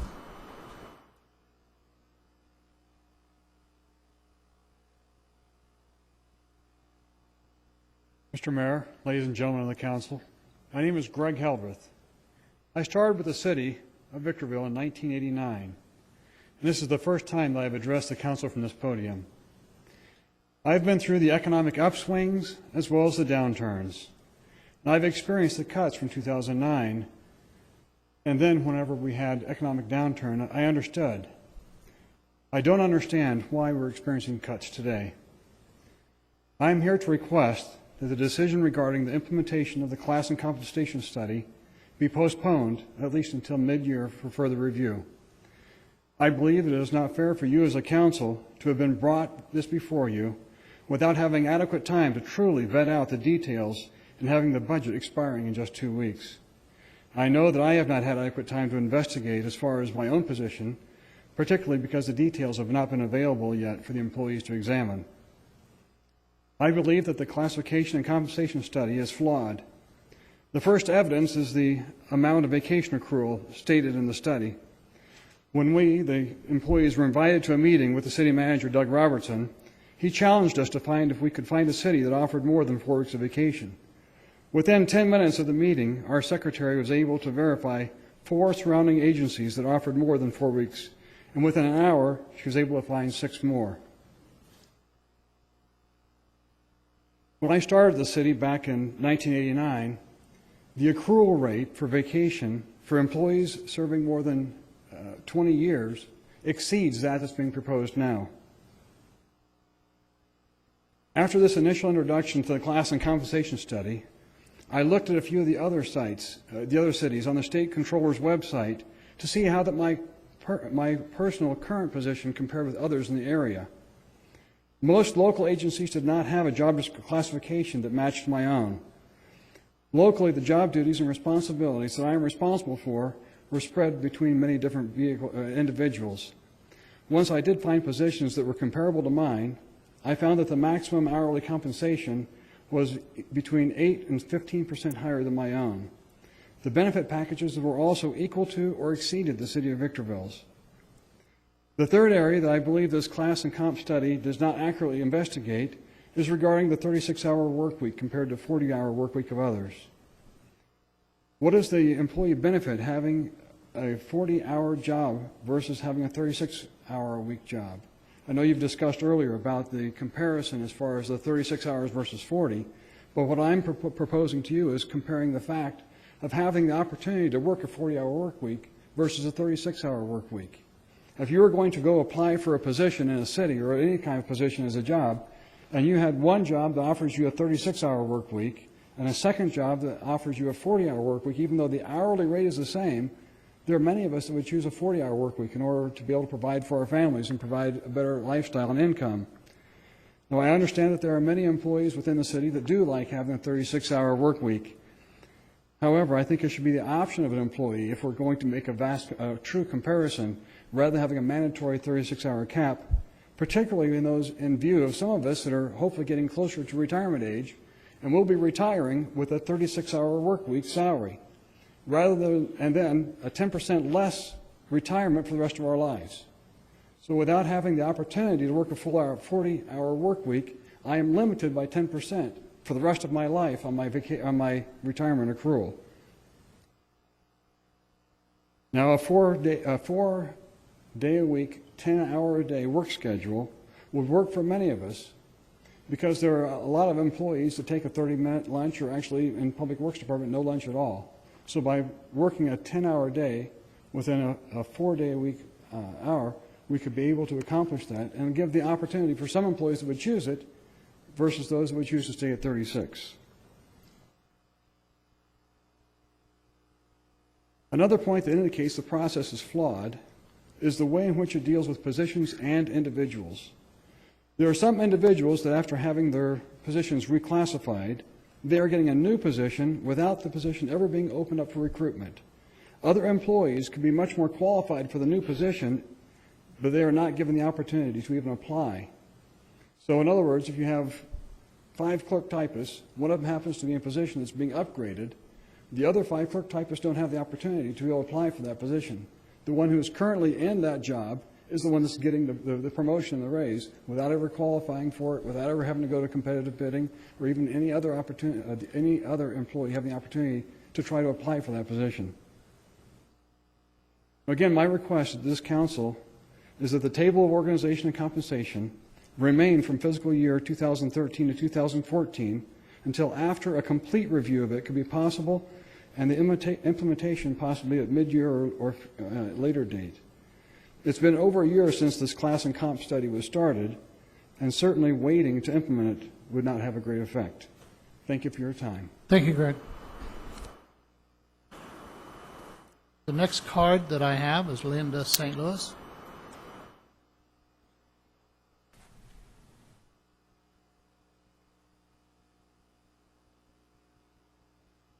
Mr. Mayor and council members, Doug Robertson met with the city employees that had 20 or more years of service to discuss his proposal of lowering annual leave hours accrued on a yearly basis. Those with 11 to 15 years of service would lose 7 hours. 16 to 20 years of service would lose 47 hours. 21 or more years of service would lose 87 hours. He stated that no other city or private sector gave over 4 weeks, 160 hours per year, that the city of Victorville's accrual rates were unheard of. A challenge was put out to find any city or private sector that gave more. Within a half an hour, I came up with the following. Adelanto, 240. Apple Valley. And Adelanto at 11 years is 240. Apple Valley at 20 years is 240 plus 3 floating holidays. Barstow, 20 years, 208 hours. Bellflower, 20 years, 200 hours. Costco, 20 years, is 200 hours. The county CSD, 20 years, 200 hours. Fontana, 20 years, 272 hours. Macy's, 15 years, 200 hours. Moreno Valley, 11 plus years, is 256 hours. Protec, 20 years, 200 hours. When I started working for the city 29 years ago in 1984, 21 years of service or more, you got 192 hours. In 2006, it was raised to 256 hours. Then again in 2010, it was reduced to 247 hours. Now it's proposed to be reduced to 160 hours. What is the benefit of longevity? At 11 years of service, you're maxed out on vacation. The city of Victorville has always prided itself on being the best city in the high desert to work for. Please reconsider and do not approve the lowering of annual leave at this time. Through the hard work, dedication, loyalty, and experience of the seasoned staff, the city has overcome a merger, layoffs, pay cuts, lawsuits, audits, reorganization. And may I ask you why HR has not been involved in the class and comp study? Please take more time to review the study, as there are many flaws in it. If passed tonight, the employees cannot appeal. They can only appeal their own position. And it will stand as you approve it. Thank you. Thank you. Tim Graham?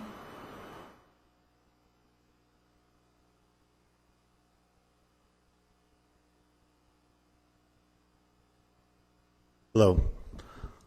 I'm Jim Graham.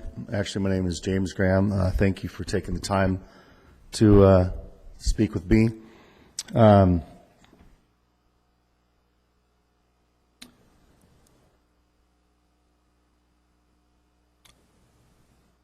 just hope that everybody really thinks about what's being said here tonight on both ends of the stick. You know, I'm not one to really play a violin, because I know that things can always be worse. But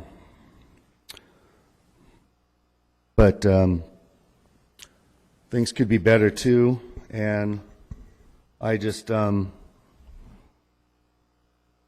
that these things are looked at. I know some of these decisions are not easy, but the dollar amount is not what it used to be years back. And I'll be honest with you, it does concern me when I hear about, you know, paying out of your pocket for this PERS thing or this or that. I guess, and part of the reason why is because every time I turn around, and probably everybody else here, unfortunately with medical insurance, and there's a cut for this or that, things keep going up. And, you know, I mean, if I went out and I bought a big boat or I bought the big house or this or that, well, that would kind of be on me. But, you know, I chose to work in the high desert, and I chose to keep my family home and keep things basic. And I bought a 3-bedroom, 2-bath home. And all I know is that 10 years later, with the price of food and everything seems to keep getting cut and cut. And I just hope that you guys just keep in mind what everything has been said. Again, like I said, I understand that some of these decisions are not easy, but it does affect a lot of us, and it affects our families. And the thing about the vacation time is right there, vacation time, meaning that we're taking time. It'd be more time away from our families. Thank you very much. Thank you.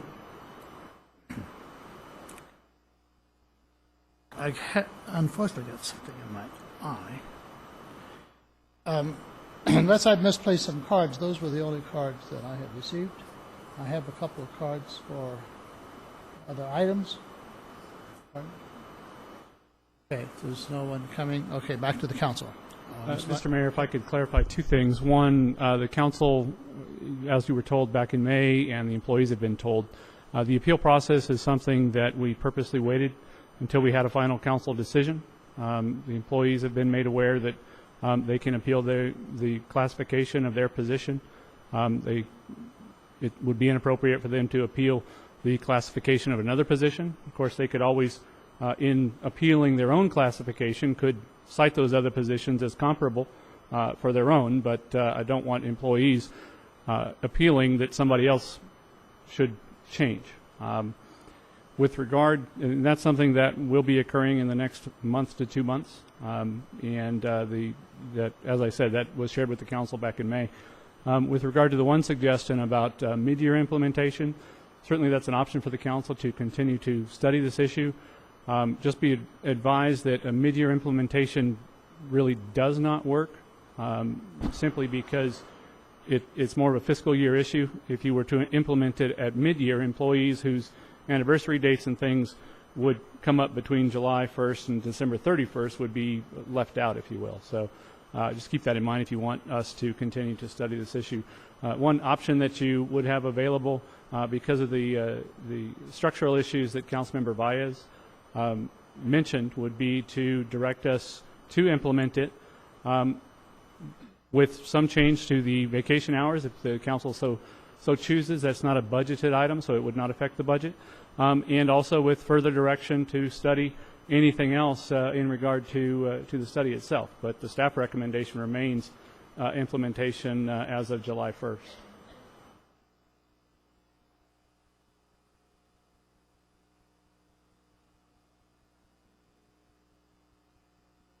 Go ahead. That was all. That's it. Just, you have some questions, just one second. There were some items, and I don't have them in front of me. Health benefit was going up, From $650 to $750.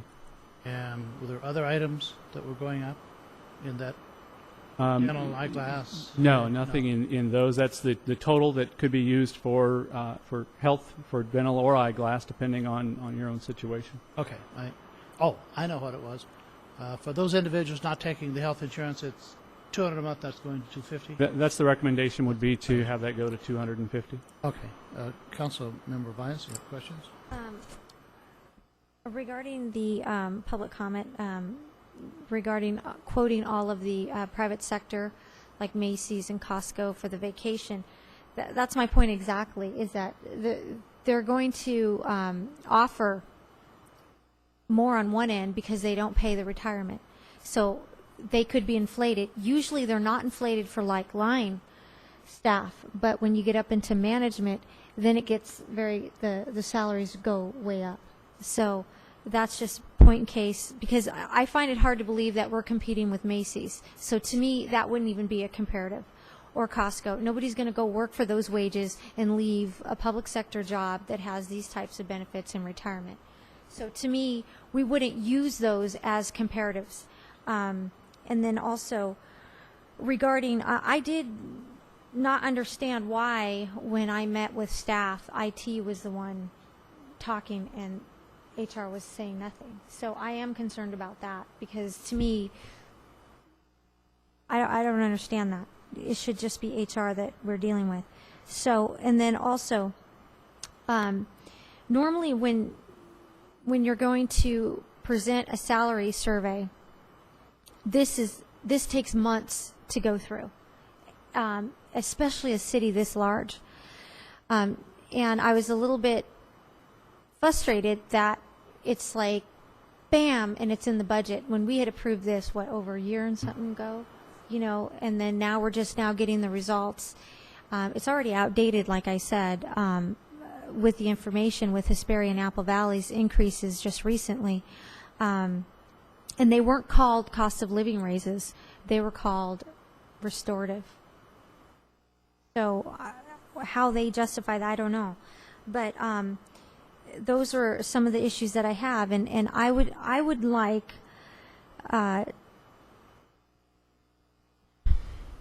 I don't know how we do this as a council, but I would like to have recommendations to use certain agencies for certain positions, and take out the private sector to see what it would look like before and after, and get those job descriptions up on the website and updated, and make sure that this consultant is using the accurate data, and go through all of the issues that the staff has said, and make sure that we've addressed them, so that we're sure, and as well as the questions that I had, before I vote on this. And I'm not opposed to taking some things into account, like maybe the structure, leaving out the salary part of it, looking at the health care, because I know that needs to be addressed, and things like that. And if you want to look at the vacation, and then sections of it we do later or piecemeal throughout until we feel comfortable, rather than trying to do it as a whole. Councilmember Kennedy, any questions? No. Mr. Robertson, when is the last time that the employees were granted a cost of living? Would have been January of either 2011 or 12. I believe there was a 3% cost of living, if memory serves. And do you have any indication of what the cost of living is from last year to this year, January, February, March? Traditionally, the city always used March in years past. I don't know what they've done in the last 10 or 12 years. Yeah, we do typically use March to March. It's important when you do those that you use the same months, otherwise everything gets mixed up. I don't have that data. March of 2014 was 1%. Okay, I was going to say I thought it was 1 to 1.5, somewhere in that range, but I don't. That's what I was have it in thinking. front of me. But it was a fairly low figure. You know, we project that we are back and things need to be done. There are so many questions raised. It seems to me that certain things have to be put off. And you might not be prepared for this, but it seems like to me that we should pay those two figures that Doug had mentioned on the health. And I'd be in favor. And I think the council, in fairness, if March through March is 1% or 1.5, not to exceed 1.5, but confirm it, It's exactly 1%. then we grant a 1% across the board to all employees, and then deal with the difficulties and the intricacies as soon as we can. That's my recommendation. I well, agree with I'm in agreement with Councilwoman Valles. I do believe that we need to address each item separately, starting with salaries, the health insurance, retirement, and vacation. I don't think I am prepared to make a decision on all of it as one item. I would like to have a better understanding, clarification of everything that we have here. Did you say that you're okay with piecemealing it? Yes. Oh, okay.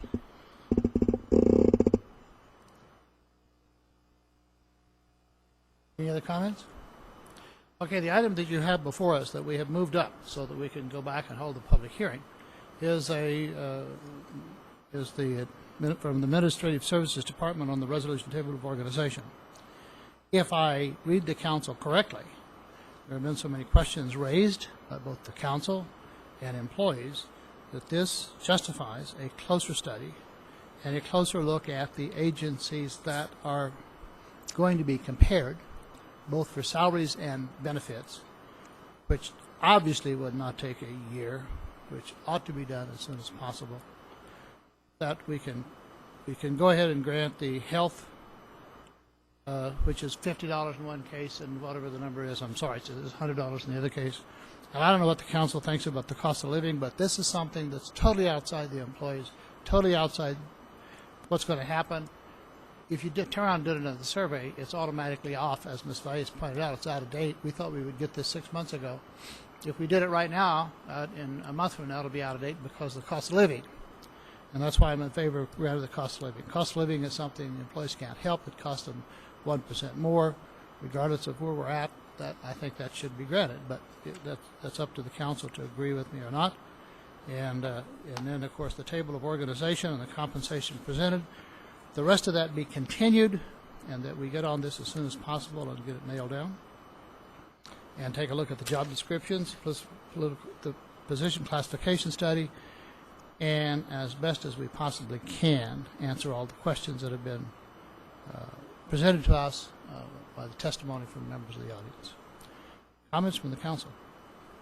I agree with that. I'm ready to vote on a cost of living at 1% and consider the health increase as a separate item. And I would definitely like the city to bring back comparable agencies and then a list of positions that they deem cannot be compared in this area due to technical requirements for those positions, and actually identify those positions and then identify the agencies they want to comp to for that.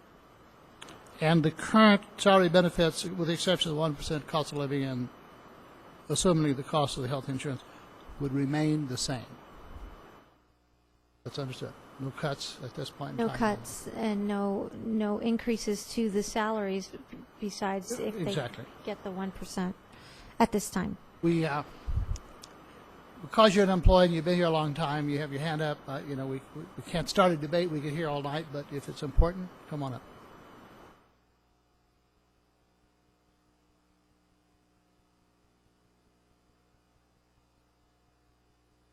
Ma'am? Wait till you get to the microphone so we can all hear you.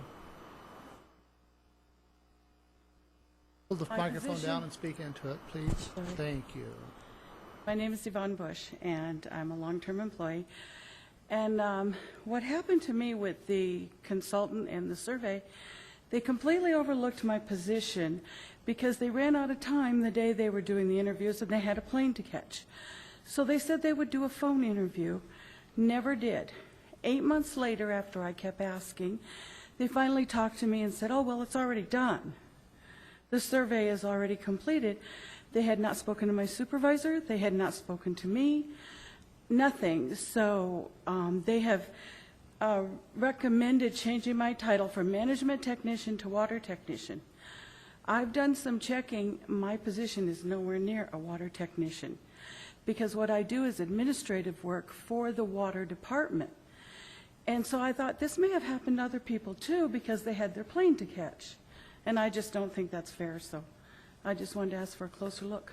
Thank you very much. I think that similar questions have been raised from almost every department, so thank you for your Okay, and time. thank you for hearing me. Oh, I also have another concern that I want to address is I would like council to look into when we upgrade a position, are we obligated to open that up for EEOC purposes? I'm sure the attorney will look at that. That's a question that has been raised many, many times, and I'll speak to that just briefly. The policy years ago is that if an employee was working out of class and they received a reclassification, a new job description reclassifying their position, didn't necessarily mean that it created an opening. It simply meant that they were getting paid for the job they were doing. Then there came a time where the policy was that if there were promotions, they would promote and open up the lower position. But they really didn't justify the promotions except that, well, the individual's been here a long time and they're a nice person and they work hard and I like them. And the problem with those kind of promotions, it's not equal opportunity employment, number one. And number two, it's because you're promoting an individual who you like and has been here a long time as opposed to the person that's actually doing the job. And there was just a rash of criticism from employees who held the same job title and somebody else got promoted when they were doing the same job. And then they recruited for the job that was left, not the job that was filled, and denied the employees the equal opportunity to apply for those jobs. And I've never understood why the city changed that policy and how they got away with it. I think it's something we need to look at. Again, I want the city attorney to address that question because it's a very serious question. Okay, at this point in time, if we're in agreement, and I think we are, this item will be deferred and not included in the budget. All existing benefits of the employees will be continued as it is. Budget would be modified to reflect that, but all the employees would receive the increase of the health insurance, both if they have the insurance and those who do not have it, as indicated by Mr. Doug Robertson, and a 1% across-the-board cost of living to all employees. If that's understood, we're open for a motion. So moved.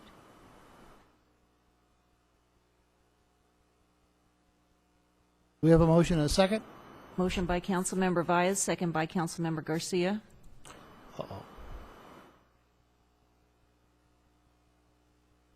Motion carries with Mayor Pro Tem McEachran absent. Now, we go back to the public hearing item, which is item 7. Mr. Mayor, can I clarify one thing? Yes, you may. The appeal process that we would like to proceed with is based on the assumption that we're still moving forward with some kind of a compensation classification study. I'm a little bit confused as to whether you want us to restudy or if we're going to at least use this as a baseline, perhaps with some tweaks, perhaps with some corrections based on appeals. If so, then we can proceed with the appeal process that some of the employees spoke about, and it would be then a more complete study when it did come back to you at some point in the future. My question to you, there are employees who feel that it might not be complete or misstated, or there's some reason that they feel they have an appeal. They would appeal at the current time to whom? They would appeal. There's going to be a form. They would fill out the form explaining why they believe that their position classification should be different than what the study recommended. At that point in time, if necessary, we would set up a board, which would be myself, the assistant city manager, and deputy city manager, to hear that appeal, which would include talking with their supervisor, their manager, whatever. The intent of the appeal is to correct any potential errors that occurred as part of the process. The consultants that came in looked at over 300 positions. We recognize that there could be errors out there, and we would enlist the employees to tell us about those potential errors. Well, I certainly think any employee has a right to appeal. Right. But wasn't there a disagreement on what the appeal, who was to hear the appeal? I'm not aware that there's a disagreement on that. It was just a clarification of the employees that the appeal would be to the executive management staff, not to the council. Certainly, anybody can ultimately speak to the council about anything. But I think that's not the process. I'm sorry to interrupt you. I think the council always hears the end result if that's finally it can't be resolved and it ends up here. But if I were an employee and I felt there was a job description question and I was going to appeal it, the first person I would not want on the appeal board is my department head. Right. Secondly, I'd want somebody that is a certified personnel officer, even if it has to be on a contract or someone from other agency.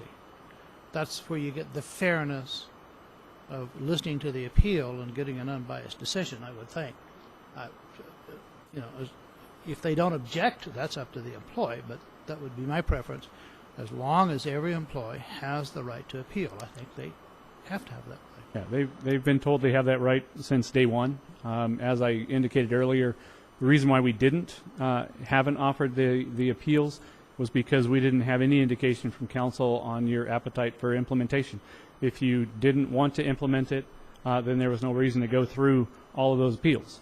So that's why we held it off. If your intent is to implement something using this as some kind of a baseline, then we can begin that appeal process and perhaps clear up some of the issues that were raised tonight.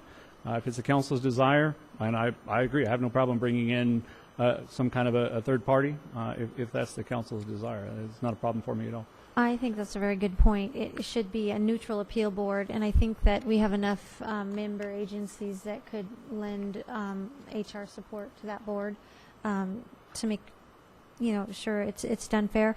But I think your question is to use it as a baseline.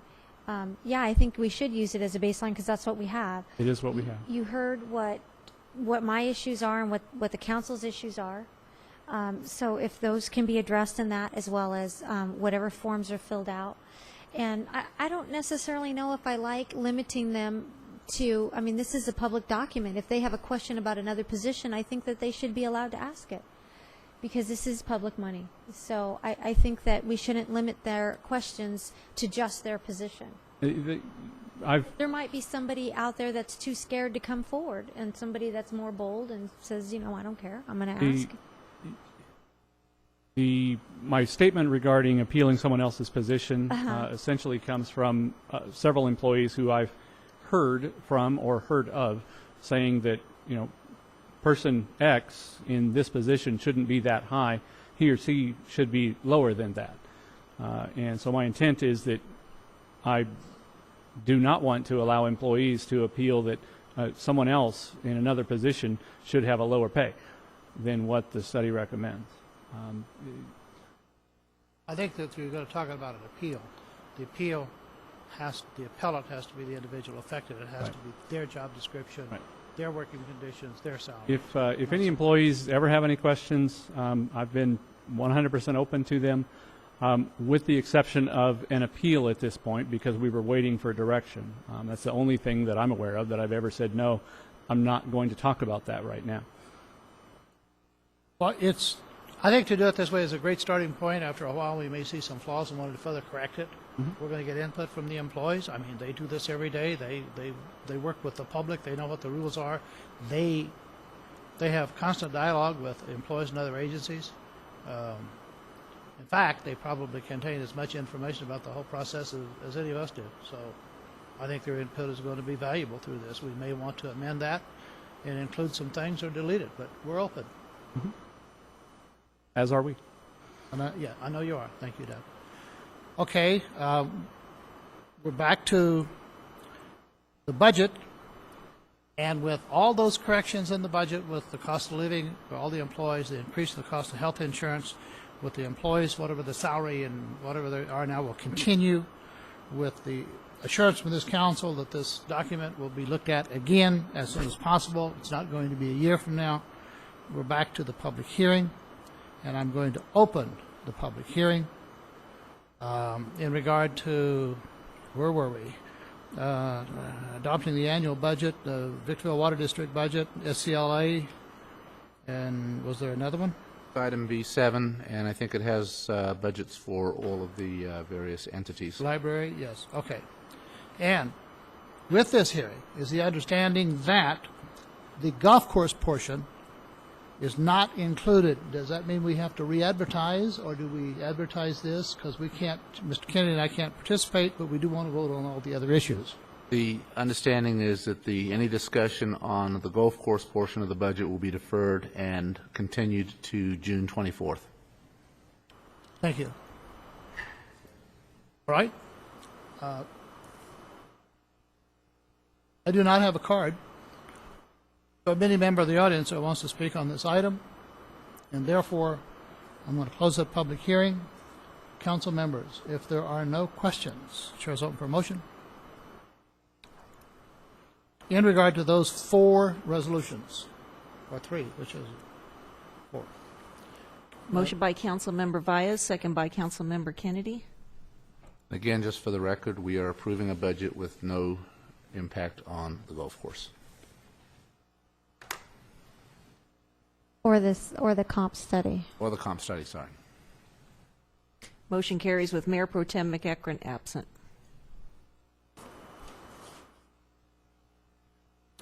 Next item is the consent calendar. Are there any questions from the council members in regard to consent? I had a question. I took it to the city clerk. She made the correction.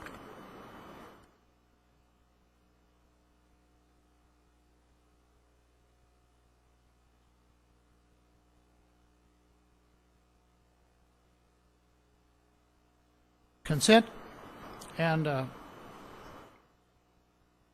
did you look at that June 3? The Yes. June 3rd minutes, yes, we will make Thank that you. correction. Okay. Do we have a motion and a second? Motion by Councilmember Kennedy, second by Councilmember Valles. Shirley, can you go back to the last vote? Only shows 3 votes on the last vote. On the budget adoption, correct? Correct.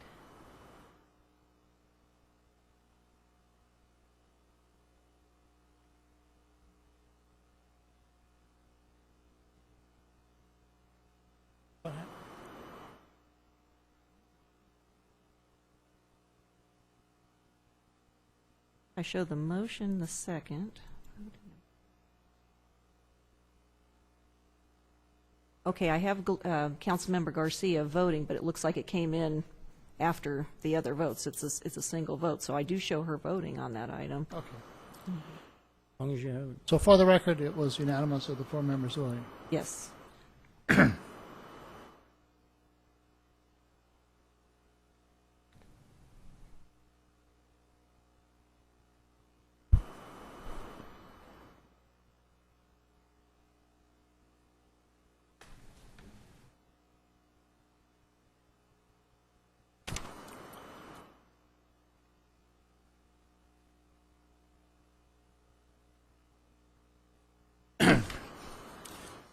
Written communications.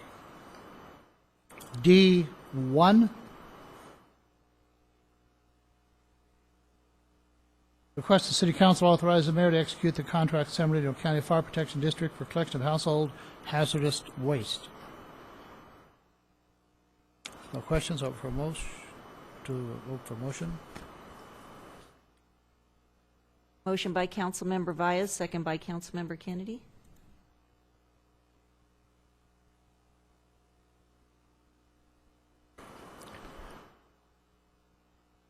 Councilmember Garcia. D2. Okay. Motion carries with Mayor Pro Tem McEachern absent. Okay, D2. This is resolution number 14-037, authorizing submittal of a used oil payment program for grant application and designating authorizations. No question? Shall we have a motion?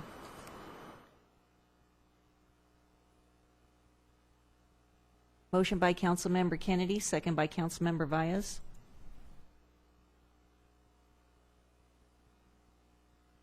Motion carries with Mayor Pro Tem McEachern absent. Item number 3, appointment of a commissioner and alternate commissioners to the Victor Valley Wastewater Reclamation Authority.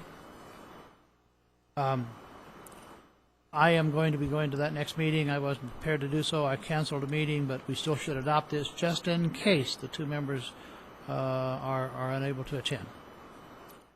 We have a motion, please. So that means you're going to be there? Yes.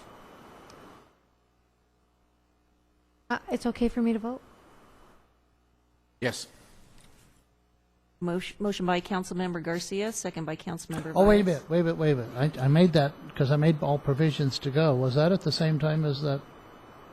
Oh, The Air Quality Management District meeting is at 7:30. It's a budget meeting. Yeah. This is at 9. This starts at 8 o'clock. Oh, it starts at Their 8. Closed session. Closed Which session one is at 8. continued until 9?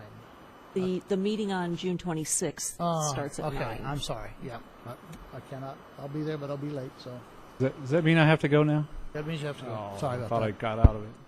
Well, it's already approved now, so I'm sorry, Madam Clerk. What item are we on? That one. We just need to record the vote on that item. Motion carries with Mayor Pro Tem McEachern absent. Item number 4, award of contract, Neighborhood Stabilization Act, rehabilitation.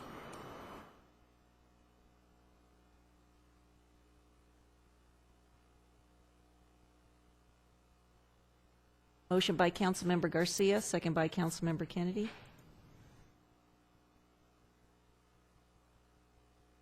Motion carries with Mayor Pro Tem McEachern absent. Item 5, Amendment 1 to General Service Provider Agreement for Stationary Equipment Maintenance, Testing, and Repair of Fire Pumps, Project Number BM12-028. Project cost $78,982. Motion by Councilmember Vyas, second by Councilmember Kennedy. Motion carries with Mayor Pro Tem McEachern absent. Item number 6 has been handled. Item number 7, resolution number 14041, VMU Solar Rebate Program, and the attachment 1. Are there any questions of the staff?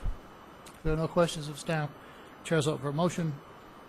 Motion by Councilmember Vyas, second by Councilmember Garcia. Motion carries with Mayor Pro Tem McEachern absent. Discussion regarding future city council meeting dates. Doug? Thank you, Mr. Mayor. The council in May discussed moving or scheduling a meeting on the 24th to discuss a lot of different items, but first and foremost was the development code amendments that have been discussed with the Planning Commission. Since that time, we've learned that Councilmember Kennedy, although originally Mayor Cox, you'd indicated that you believed he could be here on the 24th, he actually cannot. So we are going to have to move that meeting. And in looking at the schedule for the rest of the summer, and in looking at some other appeal hearings and things that we need to get scheduled, I wanted to have a discussion with the council about where you want to move that meeting to, and exactly what you'd like that meeting to look like. In discussions with Councilmember Kennedy, and I have discussed just the concept with a couple of council members, not trying to influence your decision on it, but Based on the Planning Commission's request, based on questions that Councilmember Kennedy had as well as others, my recommendation would be that you schedule that, move that meeting from June 24th as originally thought to sometime in July, whether it's on the 15th at your second meeting or perhaps on the 22nd of July, or maybe you want to leave it to staff to get it scheduled with as many as can make it, making sure all council members are there. But my thought is that perhaps we have a meeting in Conference Room D, which is where we had our strategic planning, invite the Planning Commission, and have senior staff there at the table all together. It would be a public meeting. Public would be invited to be in the audience, but it would not be an open dialogue, let's say, a debate with any business groups. You're talking particularly about standards and guidelines, not the golf course. Correct. Correct. No, not the golf course at all. Yeah, I understand. No. This is on development standards, setbacks, lot sizes. So my thought is if you were to ask the Planning Commission to come to a meeting sometime in July with senior staff, the Commission could ask questions of senior staff, and the Council could ask questions of senior staff to clarify the exact issues that you'd like studied. And that type of a format may get the questions answered in a timely manner. Obviously, staff would need some time to review those issues. So anyway, that being said, just one thought on what that meeting might look like, but ultimately the purpose of this item was twofold. One is to move that discussion from June 24th because it can't happen there, then also to discuss the summer months. Typically we have much lighter agendas because of appeals that we know are coming forward. We're trying to get those scheduled. And one recommendation that we made last year was that for this year we cancel the first meeting of July, August, and September. Simply let the public know that those meetings will be canceled. That's the intent. Since that time, we've canceled one or two meetings because there wasn't enough on the agenda. We can certainly continue to do that if that's the preferred methodology. But we're still having workshops. It's just the regular scheduled meeting. That's up to the council. We don't have any workshops scheduled. Obviously, some of the issues that were discussed tonight will have to come back to the council at some point. Joint meeting. Right. That joint meeting would be a workshop type setting. We have a regular meeting. We're going to cancel the July 1st. That's part of the item tonight was to discuss that. I'd be in favor of canceling July 1st. At least 2 council members, I believe, are going to miss that.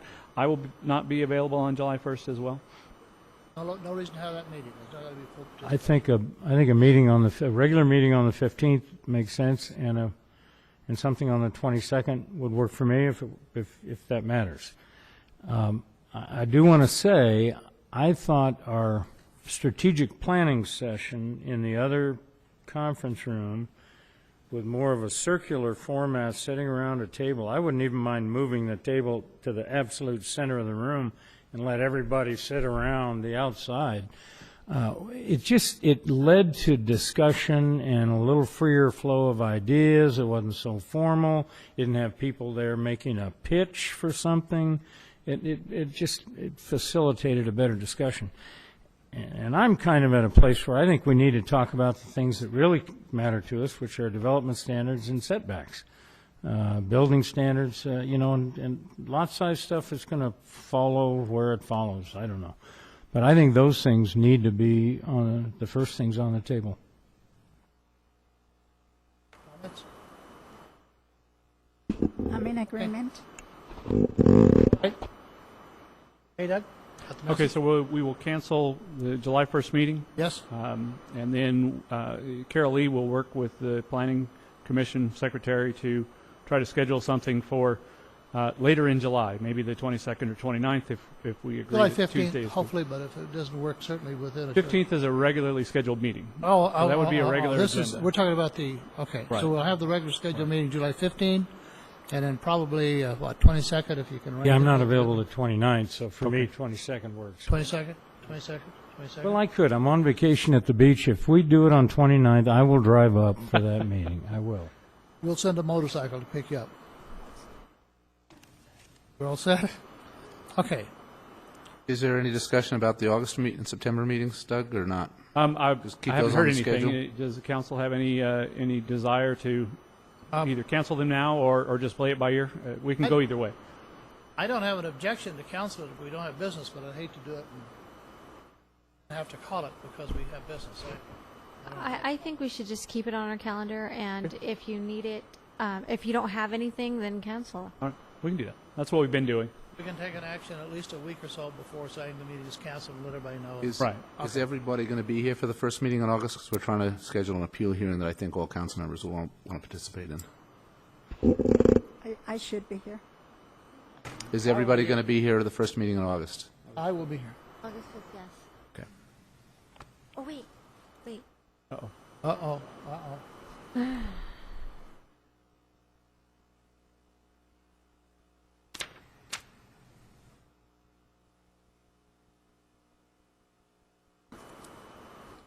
Yeah, I'll be here. Very good.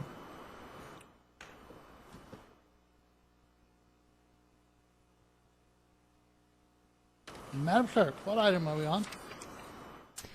Item number 9? Yes. Item number 9, Resolution 14-040, Proposed VMOOS Energy Efficient Program. Exhibit A attached. This is a request to approve Resolution 14-040 entitled, A Resolution of the City Council of the City of Victorville Adopting an Energy Efficient Program for Victorville Municipal Utility Services. Are there any questions of staff? Seeing none, open for a motion. Motion by Councilmember Valles, second by Councilmember Garcia. Motion carries with Mayor Pro Tem McEachern absent. Next item is item number 15, 2014 Mandatory Conflict of Interest Code Review. This is submitted by our city clerk, Carol Lee. You have any further comments, or are there any questions? Mr. Mayor, is this something we do routinely, or Yes, it is there is. some reason we have a problem? It's required under the Political Reform Act. Every 2 years, the city has to review its conflict. Every 2 years, and this is the lucky year. Is that item D10 or D15? Oh, D10 is the item.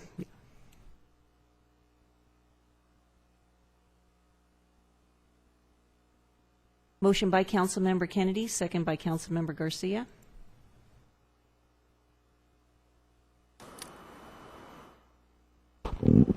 And carries with Mayor Pro Tem McEachern absent.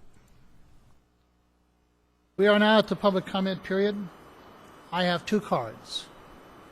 And others may approach the podium if you want to and speak to the council on any item of interest to the members of the public. I'm sorry for those 2 individuals to take so long. Normally, we don't have these amount of public hearings and items of importance, but it is at the end of the fiscal year. So the first card that I have, Chris and Jim Giuliano. And please keep your comments to 3 minutes. These are not public hearing items. If you get into areas, remember, we can't respond to you because it's not an agendized item. We have no idea what you're going to talk about. And if it was agendized, other people may be here. So we can listen. We cannot respond. You have 3 minutes. My name is Chris Giuliano. Sorry, could you speak into the microphone for me, please? Thank you. I'm Chris Giuliano. I have a commercial building on 1675 Hughes Road. Code enforcement fines because my tenant opened up a marijuana dispensary and I had a victim, and the judge allowed them to stay, where I still got fined from this code enforcement. Yeah.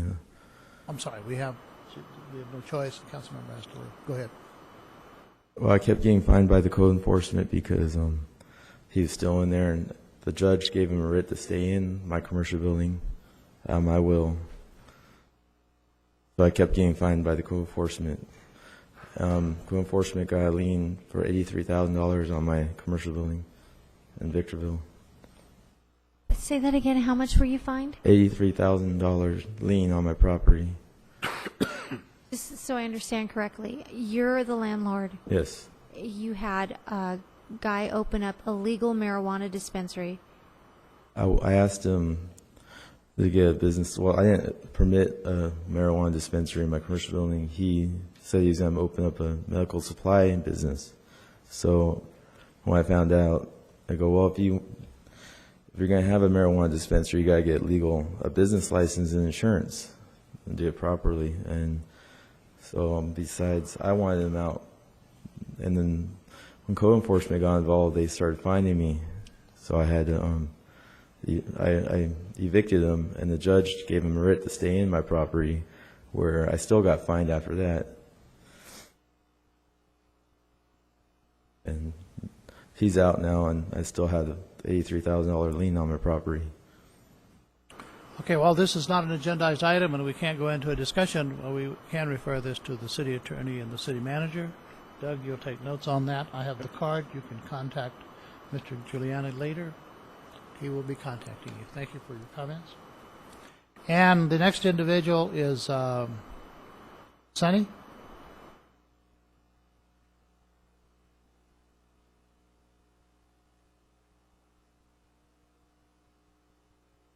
Oh, here we go.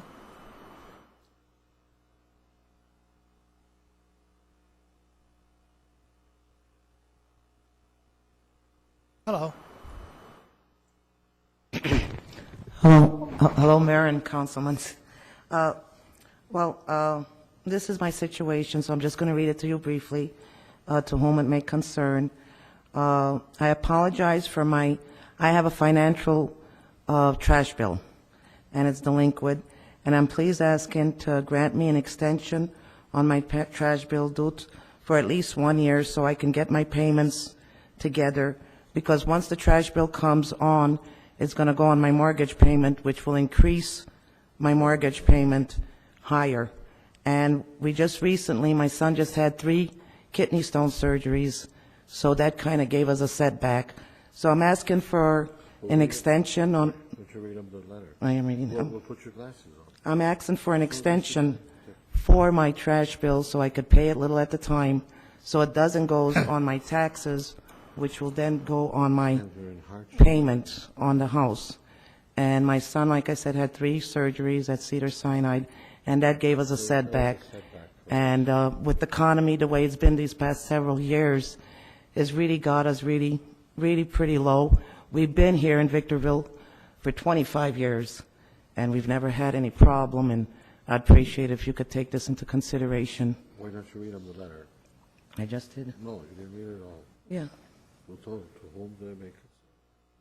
Put your glasses on. I did read the letter. You have 3 minutes. You can spend I it had any 3 time minutes. you want to. I'm trying to rush. You can also hand the letter to the city clerk, and she'll make sure that all the council get it. I got my account number on there. If you have the letter, you can give it to the city clerk, and someone will contact you regarding Okay, I this. appreciate it. Okay? I know they told me to come here, and like I said, this bill will go on my taxes, which will go on my house payment, which the house already increased on us. It'll be a very big hardship on us. So I'd appreciate it if you could take into consideration to give us a payment plan. Okay. Thank you very much. Thank you. Mayor. God bless you. Thank you. Council reports. Do we have any any items of interest do we have any reports from the city manager? No additional comments. No reports from the city manager? Yes, sir. Yes, it's not really, but you waited a long time, so go ahead, but we do want a card from you. It's brief. My name is Jabari Thomas. I'm originally from this area, relocated and then came back. I was actually down in Old Town Victorville looking around and things at what was going on there, and I was just wondering from the council, what is the plan basically for that area? As far as there's a lot of crime. We've always known D Street has been very, a troublesome area. What is the plan basically to kind of maybe revitalize or rejuvenate that area and make it flourish a little bit for Victorville? We normally don't respond because it's not an agendized item, but because this has been publicly debated a lot. We had a downtown redevelopment project area that was going. The hopes was to redevelop the whole area. The state of California took away redevelopment. There's zero money for that. And we will be more than happy to provide you the governor's address to write to him. We need all the assistance we can for him to see the error of his ways, but until we have funding, there's nothing contemplated. We're down to the city council at this point in time. Do we have a report from the city manager? And I believe you said no. And reports from council members? No, sir. No, I have nothing at this time. Thank you all for attending this meeting. Thanks to the employees for coming. Mayor Cox, could I ask that you adjourn tonight's meeting to 5 p.m. on Tuesday, June 24th? Adjourn this meeting to 5 p.m. Tuesday, June 24. Yes. No objections from the council. I will do so. This meeting is ended. Oh, I see. You're going to do it without? You're going to do it without?